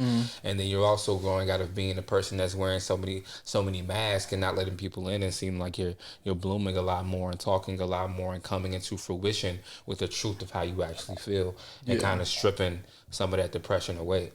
That's a beautiful thing, because I feel like a lot of people get to college and kind of mask all that too. You know, they're getting drunk and having a lot of sex with everybody, right? They just, that's what people say it is on the TV. You know what I'm saying? Like, they're my first 3 years of college, I was doing this, and that's when they lock in, and then they get an office job, and then they figure out who they were 5-6 years after that office job. Yeah, initially. It's really what I learned in college that. Like, I'm technically a college dropout too. Yeah, I definitely wanted to get to that, man. I definitely, if you're ready to jump to that, I want to know What happened for you to drop out of college? Was it money? Was it just like you said, you felt like it was pointless?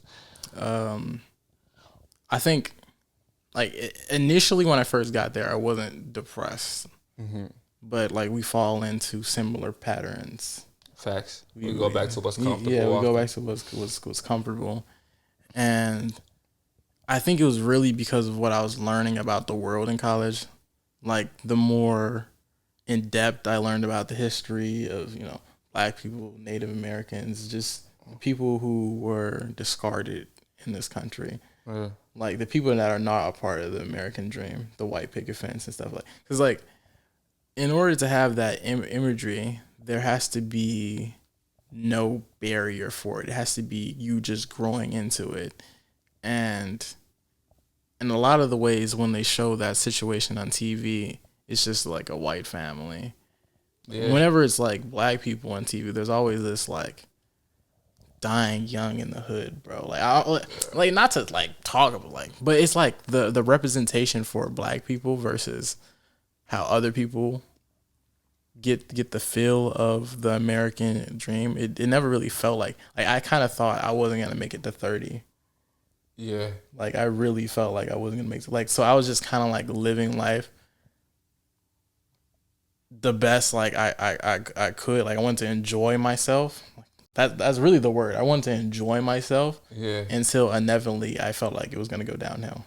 Man, that's a deep way to speak because I do feel like a lot of us feel that way, even subconsciously, even, and that's why so much of us live in the present. That's why we're so careless. That's why things can be so ratchet and rambunctious because we're just having fun. We're just getting lit. Like I might not make it. You know what I'm saying? So why am I gonna spend my whole time tiptoeing, trying to follow the rules when I'm, my brother ain't make it, my dad ain't make it, I probably ain't gonna make it either. And I lost so many people. Like I remember, I lost a homie before he even hit 20, bro. Oh man, don't tell me about that. That one killed me too. Man, bro, I never forget that. I was just crying in my bed. My mom came in at like 3 a.m. What the fuck is wrong with you? And I'm just like, man, he's gone. And that just kind of changed the trajectory. I ain't telling nobody about it. You didn't tell nobody? I mean, couldn't hide it. You know what I'm saying? She heard me crying. I don't know what the fuck she was doing up, but she just heard me. Bro, them quiet sobs, that's a different story. Man, it hits you different. Like, I don't even want you to know what I'm going through for real. Man, bro, and I'm sorry that you felt like you had to deal with your pain that way because it's not right. You shouldn't have been alone on that at all. And I'm blessed to have, the friends that I did have. Even the ones that passed, we have a clique of homies that we can all look back and do it and cry together about it. But yeah, it changes the trajectory of your mind, and you start to wonder like, if I'm not going to make it, then is this what I should be doing? And then also a piece of me, like for me, it was both ways, right? Like it's wild that you said that because for me, I was like, oh, I'm not going to be that way.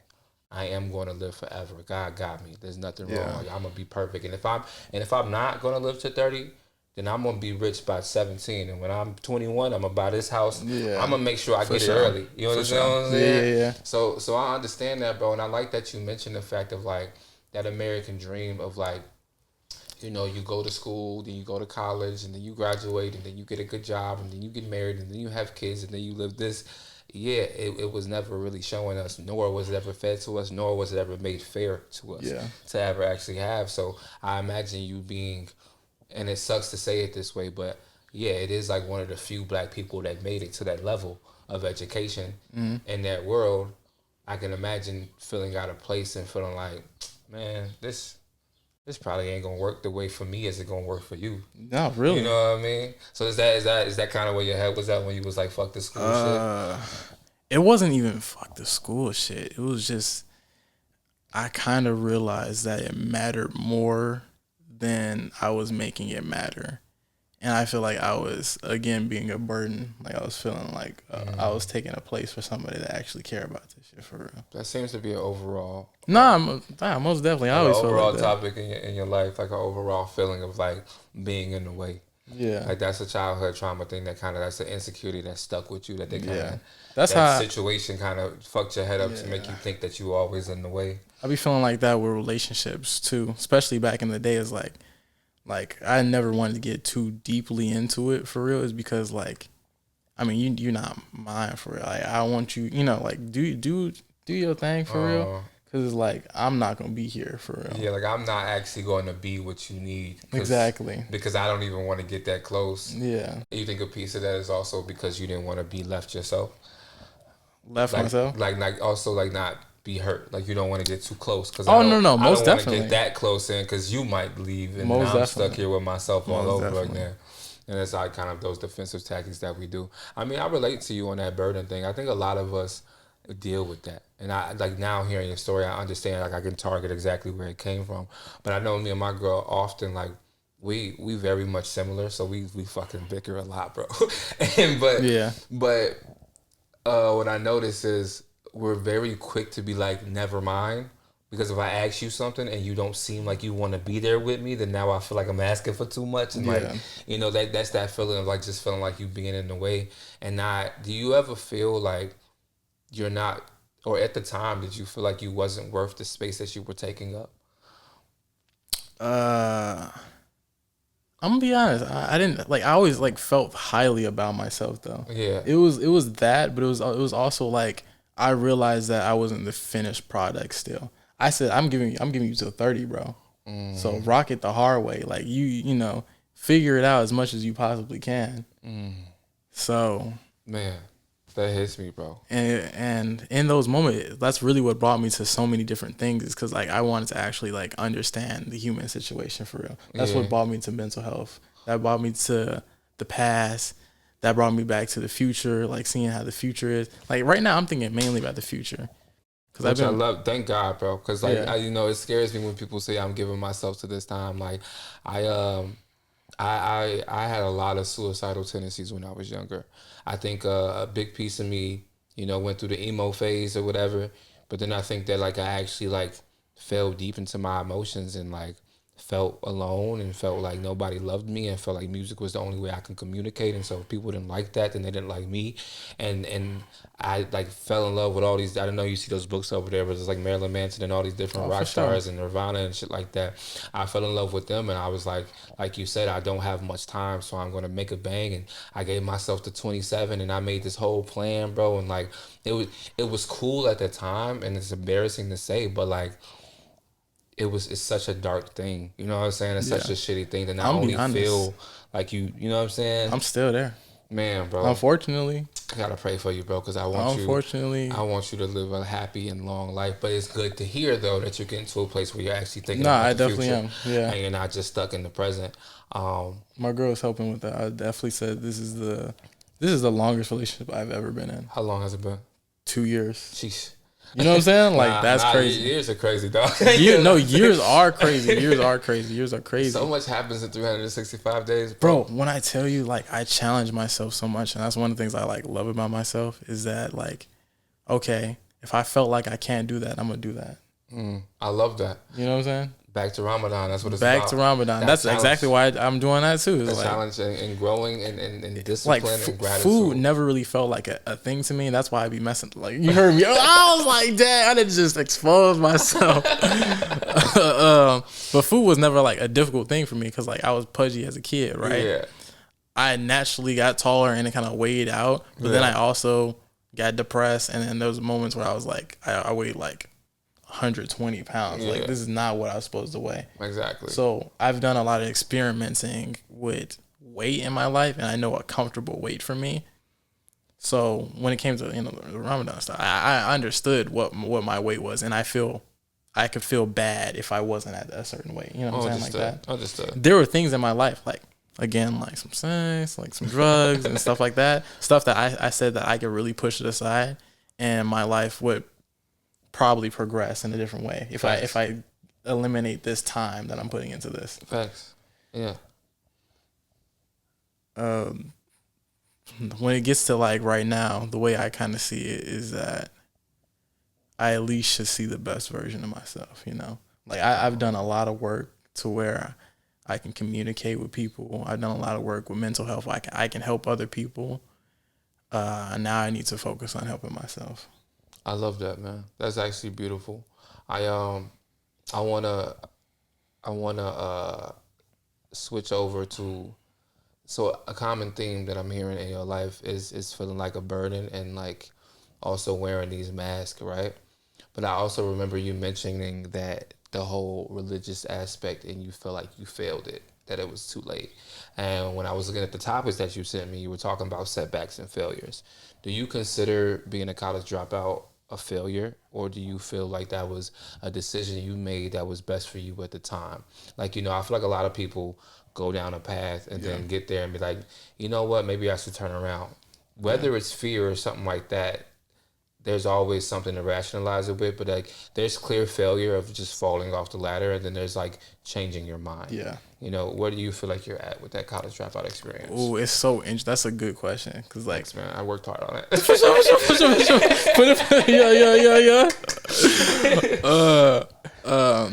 There's 3 ways that I'm answering. I'm gonna keep it light. One of the first ways is like what you were saying before with religion. So I was already kind of ingrained with religion, like the idea that God has a plan with everybody. Absolutely. And I'm gonna be honest, I'm gonna keep what works. I'm gonna keep what if it ain't broke, don't fix it. Right? You know what I'm saying? That helps you. That makes you move forward. And that's one of the things that, even if it's not God, I feel like it's the universe. It's like you're placed in a position to where you're a tree and you can soak up different things for real. Like people, I don't know why people don't see themselves as like an actual thing on the earth for real. Like you only work in relationship to other things for real. Energy is not created nor destroyed. Exactly. For sure. Facts. So you're part of the universe, so you have a purpose. Yeah. You have a purpose, otherwise you wouldn't be here. Yeah. Absolutely. You're chosen. Your energy has been here way before you were conscious enough to use it. Literally. Yeah. Where did you develop that? Is that around the time of that college area or the dropout area? Or? Ooh, when was that? Sorry, I keep asking you questions on top of no. I got it. I say like the college time, I had a different philosophy. Back in the college times, like I was really getting scientific, like since religion, not to say it wasn't working out, but I was thinking, this is why it kind of like failed a little bit, kind of backfired. I was kind of like putting my feelings on the back burner way too often, using the scientific approach to certain situations. I understood that your brain develops at like 25. Yeah. I knew that since 17. So I'm seeing how I'm reacting. I was like, okay, I need to stop smoking right here. Boom. I'm stopping smoking from this period right here.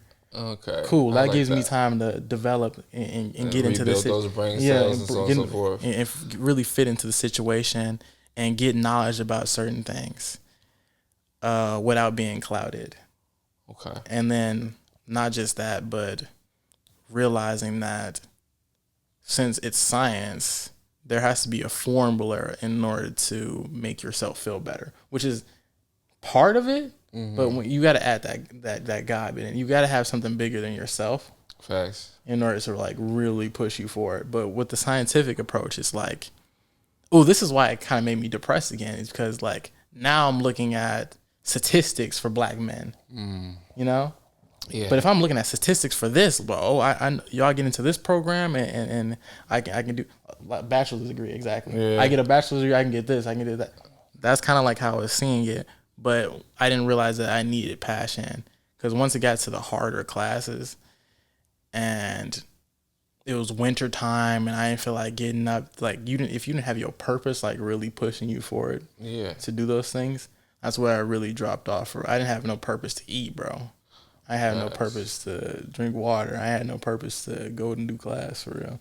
But I was still thugging it, bro. I was still getting decent grades. But it was really, when I got to that end part, it was like I don't got no energy for. Because here's a messed up part that really like focus into it.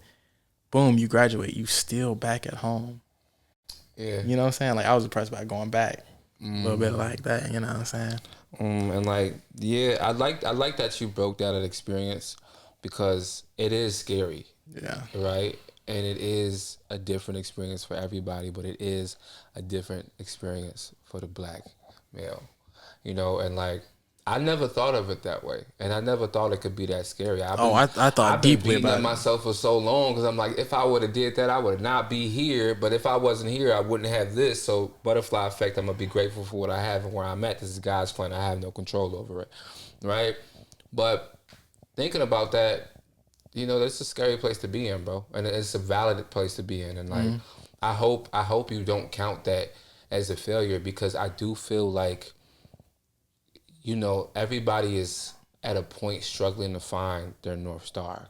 And I think this quote, like, if you think about it, motivation is kind of made up. Yeah. You know what I mean? Like, Yeah. there is no scientific to that. Like, at the end of the day, you're set in a life, and if you want a roof over your head and you want things to eat, then you have to work this job. That's the motivation to work this job, to pay for these things. Exactly. But to go any farther else in life, like, what's the point? Like, you know what I mean? If you don't feel anything else, then like, if all I want to do is go to a festival every summer, have a place to lay my head, and make sure I can eat 3 meals a day, then all I need to do is find a job that pays this much money, and I'm not good and I can stay there. But to, for the people who are looking to be great or feel like they're in a weird place or a mundane place, or I'm just going to the school for what reason? Like, I'm just going to end up doing this. Yeah. Like, I can see why you're like, man, bro, I don't even feel like going no more. And that's kind of what happened. Yeah. Like, that's kind of what happened with me in high school. I stopped going to school because there was no, like you said, there's no passion there. Like, I'm not going to get to where I want to go doing this. What I want to do is at home. I want to turn on this beat right quick. I want the homies to come over. Hey, Spark went up. We finna do this. That made me feel way better than anything over there made me feel, bro. But, some of us are blessed to have that. I can't imagine being in a place where it's like, I'm not motivated to do this, but I damn sure don't want to go home again. So how do you deal with that, man? Like, where is your head at on that situation? I'm so glad that you said everything you just said, for real. Because that goes in part to the 3-part, part of, it was God, and then it was, science. And then when I got to the part that I think I'm currently at right now, is realizing, getting sense of reality. Yeah, what it actually is. You know what I'm saying? Like, what it actually was, because it was a lot of ego back in those days, too. It was a lot of, I felt like I didn't need to eat. You know what I'm saying? Like, I was good. I was, I could push forward. I could do this. I can do that. Like, not to say I was defeated or nothing out there, but it really got to a point where I was skinny. I was it was hard for me to move and do things. It required more effort because I didn't maintain myself. I was tipping the scales too much in one direction. That's facts. Like, it wasn't enough play. It wasn't enough work. You know, like, I didn't equal them out. Exactly. Wasn't enough health. Wasn't enough. It's feelings too. Like, I didn't take in consideration a lot of my feelings at the time, and managing and dealing with them. Yeah. And now that I'm in this place right now, I realize that it all plays a part. Like, it's me, God, and it's science. Yeah. And now you're kind of coming to a conclusion and an understanding with why everything went the way it went and why you make the decisions you did. So how does that fall into your recovery process, right? Like, how do you stay in the right mindset? You mentioned in your notes about, the practice, religion, and recovery. And I know you just mentioned, science, God, and emotions. How do you use that to help you deal with your failures and shortcomings in life? It's awareness. I've gotten into secular Buddhism a little bit. Shout out Noah Rashim. Love that. He's on Spotify. He has a great podcast that goes through certain Buddhism concepts. One more I'm gonna shout out to is the Grits and Eggs podcast. Grits and Eggs podcast. Okay, for sure. Yeah, I'm gonna have you text me those, and I'm gonna put them in the show notes below, or even on the YouTube video, so everybody can check them out. Absolutely. Because I listen to a lot of podcasts when I'm home, because I'm always trying to make things make sense. Yeah. And what I realized, I didn't see, again, before, now realizing how things affect you. The news affects you, bro. Stop looking at the news so much. You're so depressed off of that. Like, please, you don't need to look at that all the time. You don't need to constantly look at things that trigger you and make you feel bad. Too many negative experiences out here constantly being shown to us. Like, that goes back to your point of, like, looking at the statistics of black men kind of impacted of how you was thinking about yourself and the chances that you had to actually make it anywhere. And I realized, like, you know, trauma sells, bro. Like, people, like, even the movies that I'm into, even the movies I write, like, they all got some traumatic events there. And, like, it needs to happen because that's how a story is told, right? Yeah. But even, like, if you just look at the Bad Girls Club and, like, fucking Housewives and, like, just all these things that we consume. And, like, sometimes I go on Twitter and it's just fights and shootings and killings and sex. And, like, that's why I'm so glad I fixed my algorithm and listen to all these different podcasts and such, because now I get to, like, see people talking from a positive experience of, like, coming out of a dark time or being happy that they just sold their first house, or, like, you know, just signed, you know, a real estate deal, or just signed a record deal, or, like, it's coming out with somebody doing positive things and just being happy to share it. You know, I was listening to this podcast earlier today when I got out the gym, actually, and he said a cool thing, man. It was Jay Shetty. It was Jay Shetty on purpose. My man's, man, I rock with you. But he said, he was like, you know, if I had a long drive over here and it was like a terrible drive and so much stuff happened and I got a flat tire and all this happened, I would sit down and talk to you about it for hours. But if I had a drive over here that was amazing and beautiful and I saw all these birds and I met this wonderful girl and we did this and we did that, I would talk about it for 20 minutes. Like, it's so weird how when we share positive experiences, it's like not as easy, or it's not as easy to consume or receive or to give entertaining. Yes, it's weird that way. When something's negative, it's like, let me get the tea. What happened? What they say? Like, that's how we want to talk. Yeah. Rather than just being like, let's do some positive shit today. Let's talk about some positive trauma shit today. sells. Trauma and sells, bro. they've been selling y'all trauma. Facts. And we've been eating that shit up, bro. Yeah. And some of us, man, talk about development, man, and being, we can even make it boys and girls, bro. You feed them that at a young age, bro. They live in that. I told you I went through an emo phase. What the fuck was that? I thought it was cool to be sad. What the fuck was that? You know what I mean? Don't get me wrong. The music is still fire. That's another thing. People don't talk about how music affects you, man. Oh yeah, music is it affects you. Like, you listening to songs about murder, killing. It's so much. I hate when people, like, pretend like it doesn't, like, have any, like, effect on you. Like, games. I hate. Bro, it's scientifically proven. Yeah. Even though you're not going out there and like shooting up people like it's GTA or something like that. Yeah, you still have the mindset of it. Exactly. And like no, that's so true, bro. And like, yes, you get to an age where you can separate and you know the difference between both, but don't act like you don't see an opportunity for it. Yeah. Absolutely. Yeah. That would be silly to say. So yeah, I want you to actually give us 3 things that you do to deal with your failures and setbacks, if you can just bullet point them. Using the things that you said, of course, you know what I'm saying, if you want to, like the science and the God, and like you said, being aware, you know, how do you, when you say being aware, you mean like, okay, I made this mistake, and you like kind of work it out on why and everything happened? Is that what you mean by that self-awareness with that? It's a weird thing because I mean, like, consciousness, mindfulness in a very wide sense. I mean, you just see it for what it is, not even as it's like wrong or right, or you just see it as for what it is, without like wanting a particular result from it, or seeing a particular result from it. It's like you disconnect. It's like a disassociation, and when I disassociate, it's almost like I could treat myself better in a certain sense.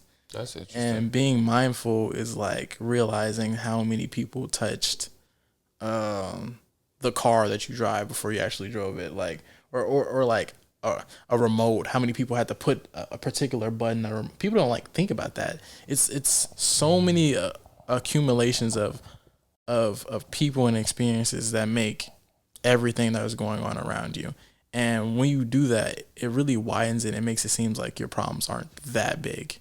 Like this world is so much wider than issues that you're currently experiencing. And if you're not open to openness, then you're always going to be a shut-in. You're always going to be trapped and imprisoned in yourself.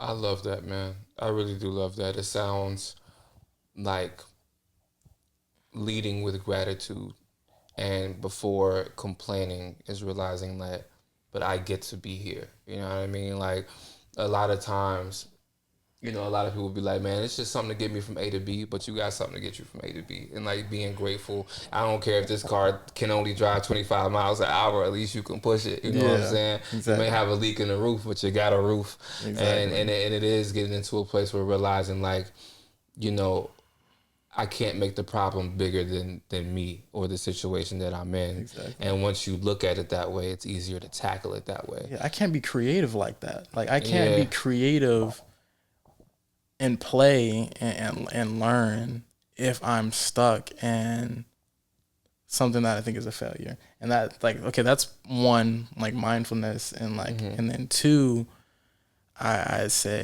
is, damn, did I lose my train of thought? A little bit. It happens. Mindfulness and learning to play. And two, I would say is realizing that growth is not linear. Yeah, I'm struggling with that one. I'm struggling with that one because like I so often feel like a motherfucker be moving backwards, and I'm so tired of moving backwards. I'm so tired of getting it wrong. Sometimes I come up on, I was just in therapy like a week ago, actually 4 days ago. I was in therapy and we was talking, and I was like, man, and she's been my therapist for years now. This is like my best friend. That's my homie. And I'm like, man, bro, I'm like talking. I'm like, man, don't fucking sound like I've been here before. And she was just looking. She's like, I was waiting for you to say it. I feel like you right back in the same place again. And it's a shitty place to be in, man, because that alone feels like a failure and a setback. Yeah. But like you and said, that can knock you down further. it can, man, because you feel like you're not getting nowhere. Exactly. But I had to realize, like, back to that gratitude talk, because that's something she was telling me too. She's a spiritual guide as well, man. She was like, no, like you have grown a lot, and maybe you haven't physically moved from this spot, but your mental and spirit has went far as hell. Yeah. And sometimes God bring you back and forth to be like, you know, it's like take 200 and pass go, and then you pull a card and it's like go back to square two. And it's like God sometimes does that shit because there's a lesson you didn't learn over there. Yeah, you know, and exactly. if you don't learn this lesson, I'm afraid to let you beat the game, because then you're gonna lose it all. I need you to learn this lesson. So until you learn that, and honestly thinking with that mindfulness and opening everything up and being grateful, you start to be more self-aware, and you can understand that, like, oh shit, that's why I keep ending up with the same type of girl. Exactly. That's why I'm working these shitty ass jobs. That's why I didn't succeed back. It was never me. I'm not doing this. Exactly. Exactly. It takes a process on that. I like that one. That's a good one, man. That's a good one. I don't know the exact science on this, but your cells die and come back. Like constantly, right? Like constantly. Like you are actually a new person as the time goes on. Oh, yeah, I actually heard that before. Even with the skin cells, Yeah. they all come off every day. Yeah, And you're never the same the next day. You're never the same. Yeah. Like you're even growing like new nails and ear wax, bro. Like people who have this frame of mind, and it's almost the ego that's trying to keep them in a consistent like space. Yeah. Because it's comfortable. Facts. And sometimes when you drop back down into a comfortable thing and you don't give yourself the opportunity to realize that there's other things and that you actually had a direction that you want to go, which is my third thing. I ain't gonna go there yet. But once you feel like this is the same thing, I'm not getting anywhere. And then one thing that was a 1 notch down, you done went 2 notches down. Yeah. Now you're in bed and you don't want to do things. Now you're you know, some certain responsibilities in life, you know, keep you from doing that, which is a blessing, really. Absolutely. And I like how you broke that down, because it's crazy how the ego is. I do remember growing up and people would be like, I'm never going to change. I'm always going to be the same. You know, still same shit, different day. You know, it was that ego trying to keep you there. And I do realize the comfortability of always running back to what you understand. I recognize that going, like, you know, first getting into therapy and like having that last shitty breakup I had or whatever. Like I realized I knew it wasn't good for me. I knew the person wasn't good for me. The situation wasn't good for me. We always know. I knew the drugs weren't good for me. You know what I'm saying? I knew I didn't it's feel always good a the feeling. next day. Yeah, you feel it, you see it. You know you can't be better the next day like that. But it was just the only thing to make me feel like the shit didn't exist or like I was comfortable where I was. We're so afraid of change. But I think if we looked at it like, well, I couldn't be the same even if I wanted to, then maybe we wouldn't be afraid to take that step. Literally. I like that, man. And like, we're always focused on growth. Like I know some people like try to pretend like they're not trying to do things or do something. There's always one area in life that you're trying to improve at. You got to. Because we kind of single-minded sometimes. We like to focus on one particular thing. But when we focus on that one particular thing, we fall off in other aspects. And when we fall off in other aspects, we feel bad, whether it's socially or whether it's physically. We fulfill it with a vice in order to pick that back up, when we really just need to acknowledge it in the first place. Yeah. Confront it. Yeah. Which is not something a lot of people are ready to do. Exactly. I know opening up in therapy, man, looking myself in the mirror and taking accountability for where I was in life. You know what I'm saying? Because a lot of things are not your fault, but they're your responsibility. Yeah. Probably like my 30th time saying that on this podcast, but it, you know. A bar. One more time, bro. They didn't hear it. A lot of things are not your fault, but they are your responsibility, bro. And looking in the mirror and taking accountability for, you know, not being where you should have been. But it's not to beat yourself up, bro. It's like, I don't have the skills and tools to get through that situation or whatever the case may be, and I ended up in a shittier situation. I can't beat myself up for that. And now I got to look in the mirror and look at what I'm not good at and focus on trying to get better at that. So the next time, I can get myself out of this situation. And if that other situation ever arises again, then I know how to navigate it. I know how to feel my feelings. I know how to stand up for my boundaries. I know how to be self-aware of who I am and where not to put myself. Like one thing I learned from myself is I like to drink. I love to drink. I like to have a good time. Now, a thing about me is I can't socially drink. I can't be like, oh, bro, you want to just go have a beer and watch the game? No, I'm going to have 12 beers, 3 shots. It's going to turn into a night. We partying. It's going to happen. Now, if you bring a 6-pack over and we watch a football game and there's only 6 beers here, then we might be able to work it out. If I got money, I might order another one. But that's just who I am. So if I know I work the next day, if I know I'm fasting, if I know whatever is going on, that drink is dangerous. I got to be self-aware to be like, you know what, maybe not tonight. Yeah. Or if I'm going to take a shot, I got to instantly remove myself from it. What I say about like recognizing what triggers you. Exactly. And removing those triggers out your life. And even after reducing those triggers, but being aware enough to scroll 2-3 times and being like, I'm actually not getting anything from this. Yes, bro. You know what I'm saying? Yeah, just the other day, actually, I don't know if I was working on these questions or I think right now I'm like looking for, you know, a better career and jobs and shit like that. And I realized my girl was sitting over here, I was sitting over there. And we were kind of both just scrolling on our phone and the baby was sleeping. I was like, wait, I got shit to do. What am I doing? Like, let me put this fucking phone down and grab my laptop. Because you get so caught up in it and shit. And like, I love TikTok. I fucking love TikTok. And like, my algorithm isn't that crazy. You know what I'm saying? I think the worst thing on my algorithm can be like a twerk video every now and then. Yeah. But other than that, it's like people building shit and I'm learning shit from it. And it's sports, you know what I'm saying? But yeah, you're right. Stuff you interested in. Exactly. Stuff that you should like the way you should be consuming. Bro, when I was in high school and I was in like college, not to go back to that, but like I always wanted to play sports. I was never like super into watching it. Yeah. I was like, what the fuck do I care about them like scoring, the bro? The video games, you know what I'm saying? Like I want to play the game, bro. Oh, put me in, coach. No, facts, bro. I was the same way. I think it's my mind. I'm like a fast fucking ADHD kid. I never really had that, but I'm just saying, like, I could never sit still, and I always wanted to do what I seen, like you said. So yeah, it was hard for me to pay attention to the game, but I would always go play that shit. I love that shit. Now that I'm older, football seems like it's 2 minutes now. When I was younger, football was like 30 hours, bro. It was like long. I was like, why the fuck is this game still going, bro? But now it feels like 20 minutes. It's short, like, it's short. Yeah, it's already the fourth quarter and shit. I wanted to also touch on something you said in your notes, man. I love how you said detaching from what's not serving me. And man, bro, I'm embarrassed to say, bro, I'm reaching 30 in June.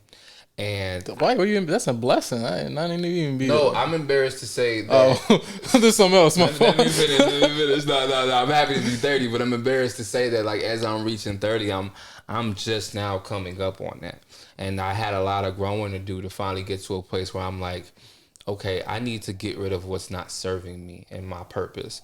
Well, maybe it took me this long because maybe it took me this long to find my purpose, and that's valid. But, you know, I'm embarrassed to say because I let so much shit go and I like chased so many things that wasn't for me. And I try to put it in my mantra, my affirmations for the morning when I remember to say them is like, you know, God protect me and please lead me to what is for me. What is meant for me will be. Yeah. You know what I'm saying?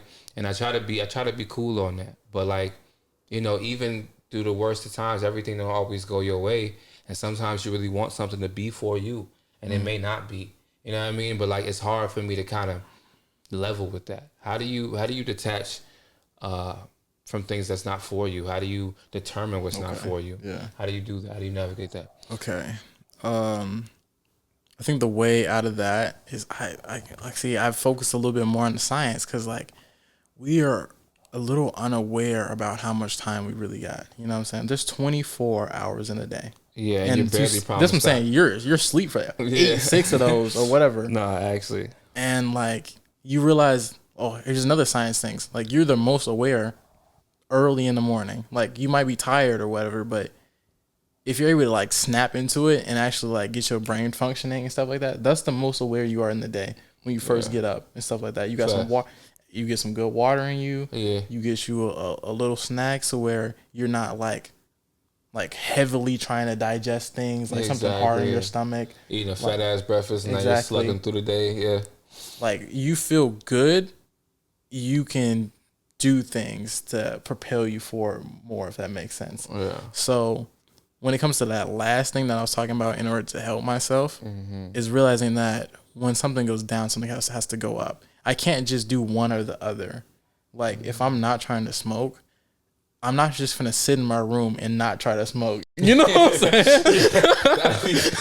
I'm picturing that right now. How stupid you look. You just fucking sit there. I get smoked. It's basically fucking Goku trying to go Super Saiyan all the time.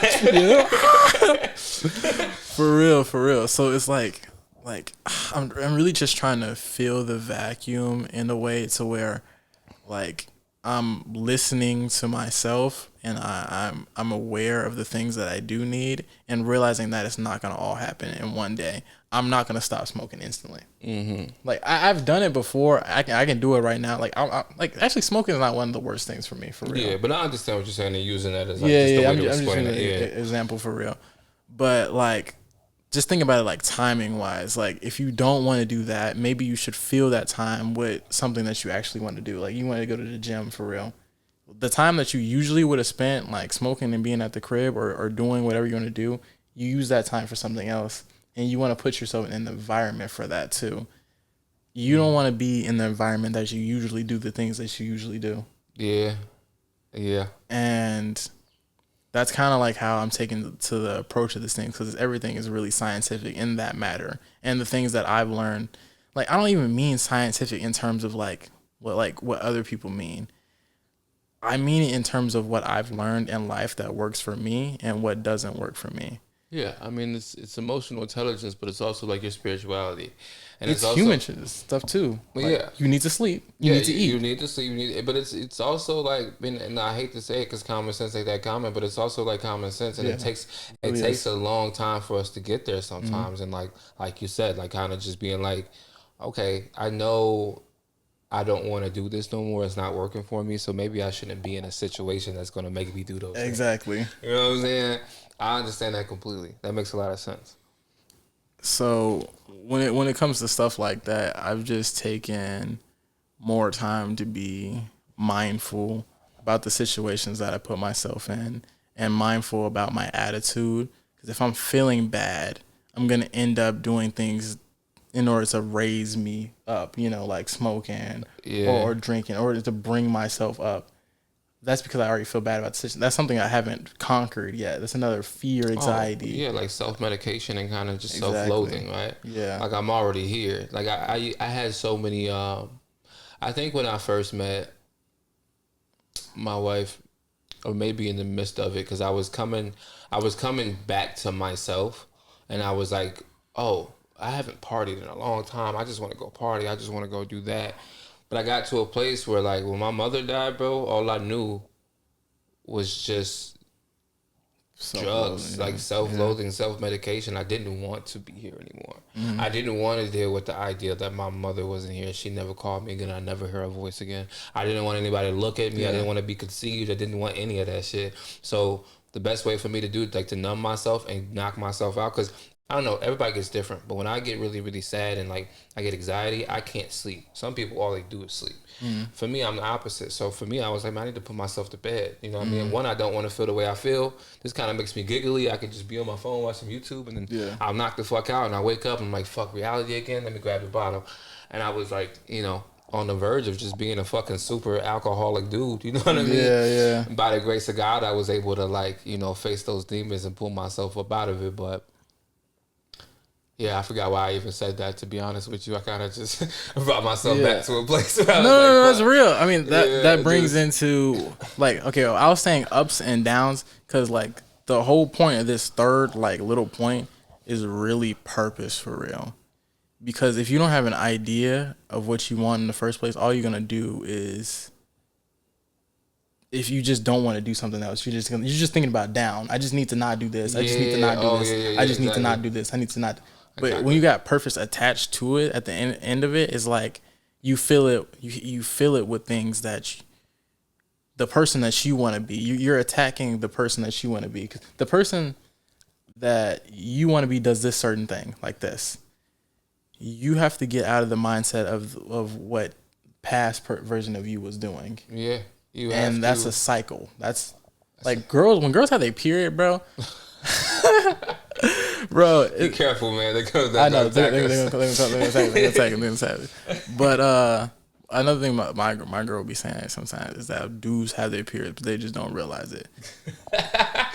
That's funny because we do be getting moody as hell. You know what I'm saying? Yeah, but it be at the same time though, bro. If you don't, no, I did hear about that though. I did hear that like not only women can share each other's cycles, but I did hear that like if you're with a person with a very long time, energy. You kind of match. Y'all bounce off each other's energy for real. Yeah, no, absolutely. And I like how you said that it's a cycle. Like you cannot change, like you didn't get there in a day, and so you're not gonna be able to leave there in a day. Yeah, it's a cycle, it's a process.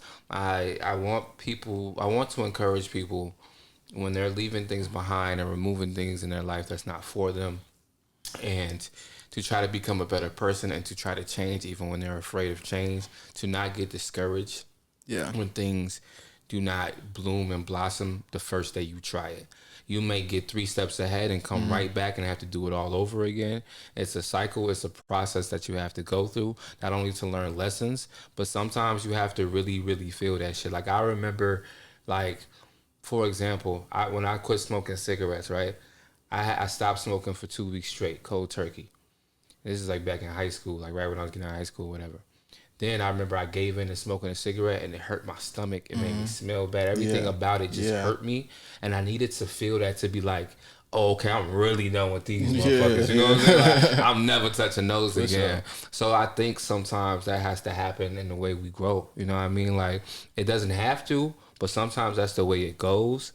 And I want people to like know that like the cycle is not forever, and so long as you working on that cycle and working on yourself and doing your best to remove those triggers. I like how you said that, removing your triggers, removing things that's not meant for you, and being self-aware and following the emotional science to how things were making you feel. Then you should definitely get to where you want to go. I definitely. It's a lot of avoidance. Yeah, a lot of avoidance, but in some things you just have to. You have to confront. I mean, there's some things that you just cannot avoid. And I know myself, I ran away from a lot of shit. And I thought that was the way to deal with it. I thought like, oh, so long as I just don't pay attention to it, then it's not really there, right? Like, then like, you know, cool. I'm not dealing with that. But it would always come up in different ways and weird ways. And like, it's like, why am I snapping on this person? And why am I irritable here? And it's because like, you're not facing that. You haven't really forgiven that. Yeah. You haven't really taken care of yourself or been honest with the people around you about how you feel about that. And so it always kind of irks you a little bit. Yeah, you're not even being honest to yourself about how you feel about that. Yes. And not being honest with yourself can leave you in a very, very And that's discipline. Because like, at the end of the day, you gotta put them thoughts into check. You gotta like have checks and balances with yourself. Once a certain thought pops in your head, you have to have a programmed, like I kind of see people as like computers in a large amount of the way, because there's like this branching off tree of experiences that come from one particular moment in time. Like you're at home. This is, you've never been at home like this before ever. I don't even care what you're talking about, bro. If you're in the present moment and you're at home, that's not you at home 2 days ago. You know what I'm saying? Yeah. Like you're a new person in the cycle, but you're falling into the same cycle of doing stuff. I like that, and I know people gonna have to rewind that, but like, you know what I'm saying? I definitely understand what you're saying, man. I mean, I really enjoyed this conversation, bro. Like, I like how, you know what I'm saying, me and you work together, we say what's up to each other, and I knew you were a deeper individual automatically, man. And I really appreciate that you wanted to come on this show, man. But I really like enjoyed getting to know you, and I feel like I know you deeper than I think most people at our job can say now. Yeah. And like, yeah, I have a beloved respect for you, man. Like, I appreciate your confidence. I appreciate your try and your effort. You know what I mean? I appreciate you as a black man being a representation of something that could feel like a burden or not good enough, or like not having a clear path, but, you know, getting back on the horse and trying again, and keeping your faith in God and keeping your faith in yourself, and continuing to learn the ways no matter how bad things got. Like, things like that are a testament to making it not only past our 30s, but making it in life. You know, everybody can't be Jay-Z on the stage. Everybody can't be the next Kendrick Lamar or something like that. But sometimes just living and showing up and breathing and being able to tell the story about gratitude and discipline and appreciation is more than ever. And I know passing that down to people and passing that down on to our viewers is more than an inspiration. And I thank you for sharing your story with me. Already broken, they been this numbing out. I hide my feelings in liquor, I spill my mind to the crowd. I feel so lonely and bitter, it takes so much just to smile. They took another brother from us, what we supposed to do now? I need them pills for the power.